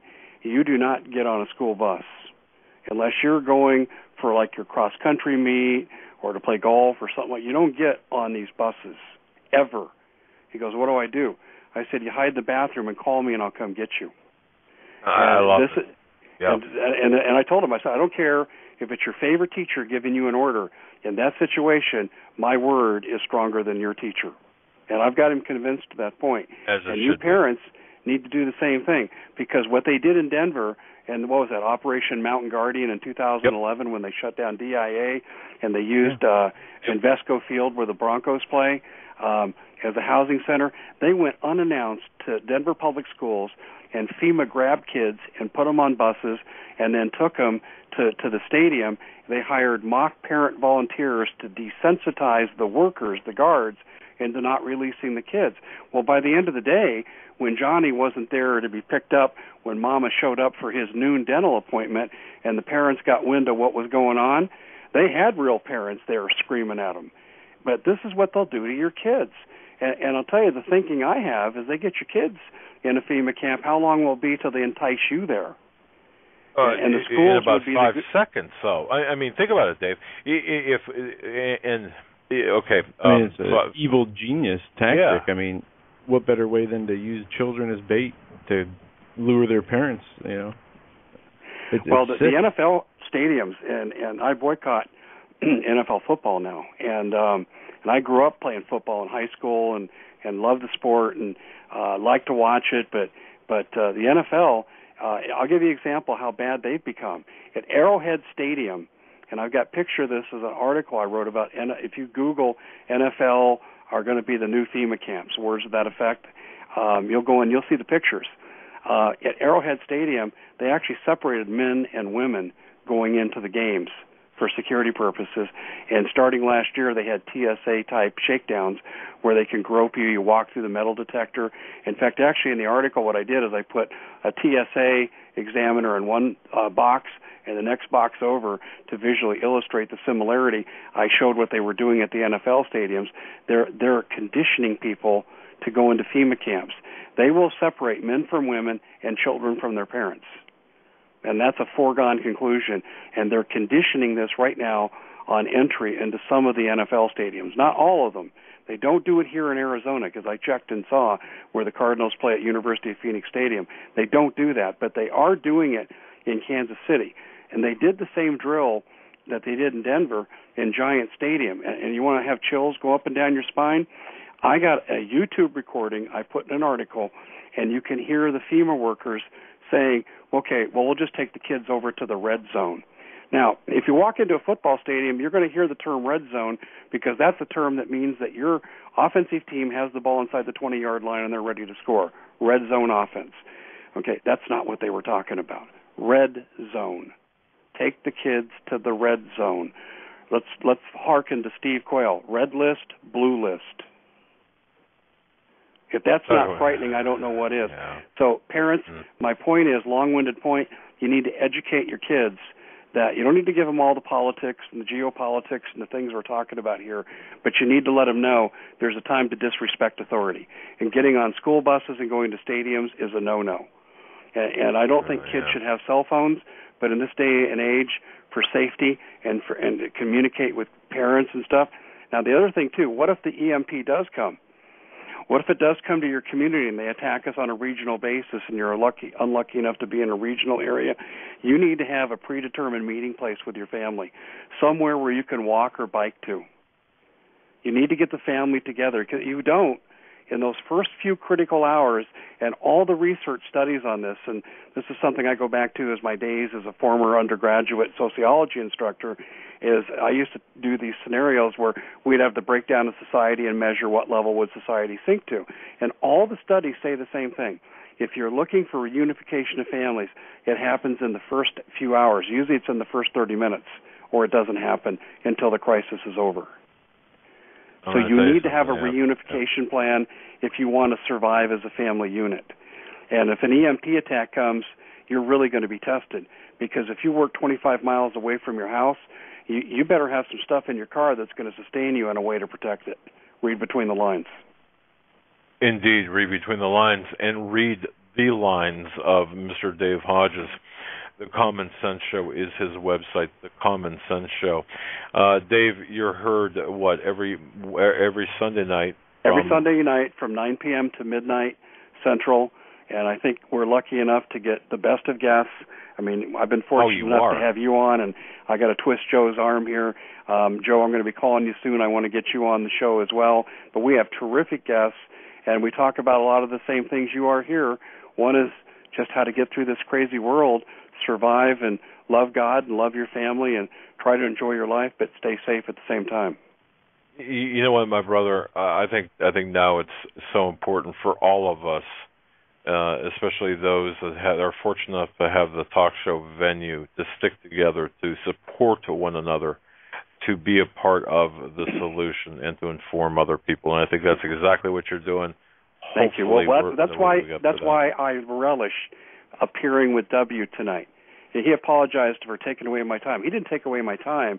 He educated the audience tonight, and that's why we're here. Indeed.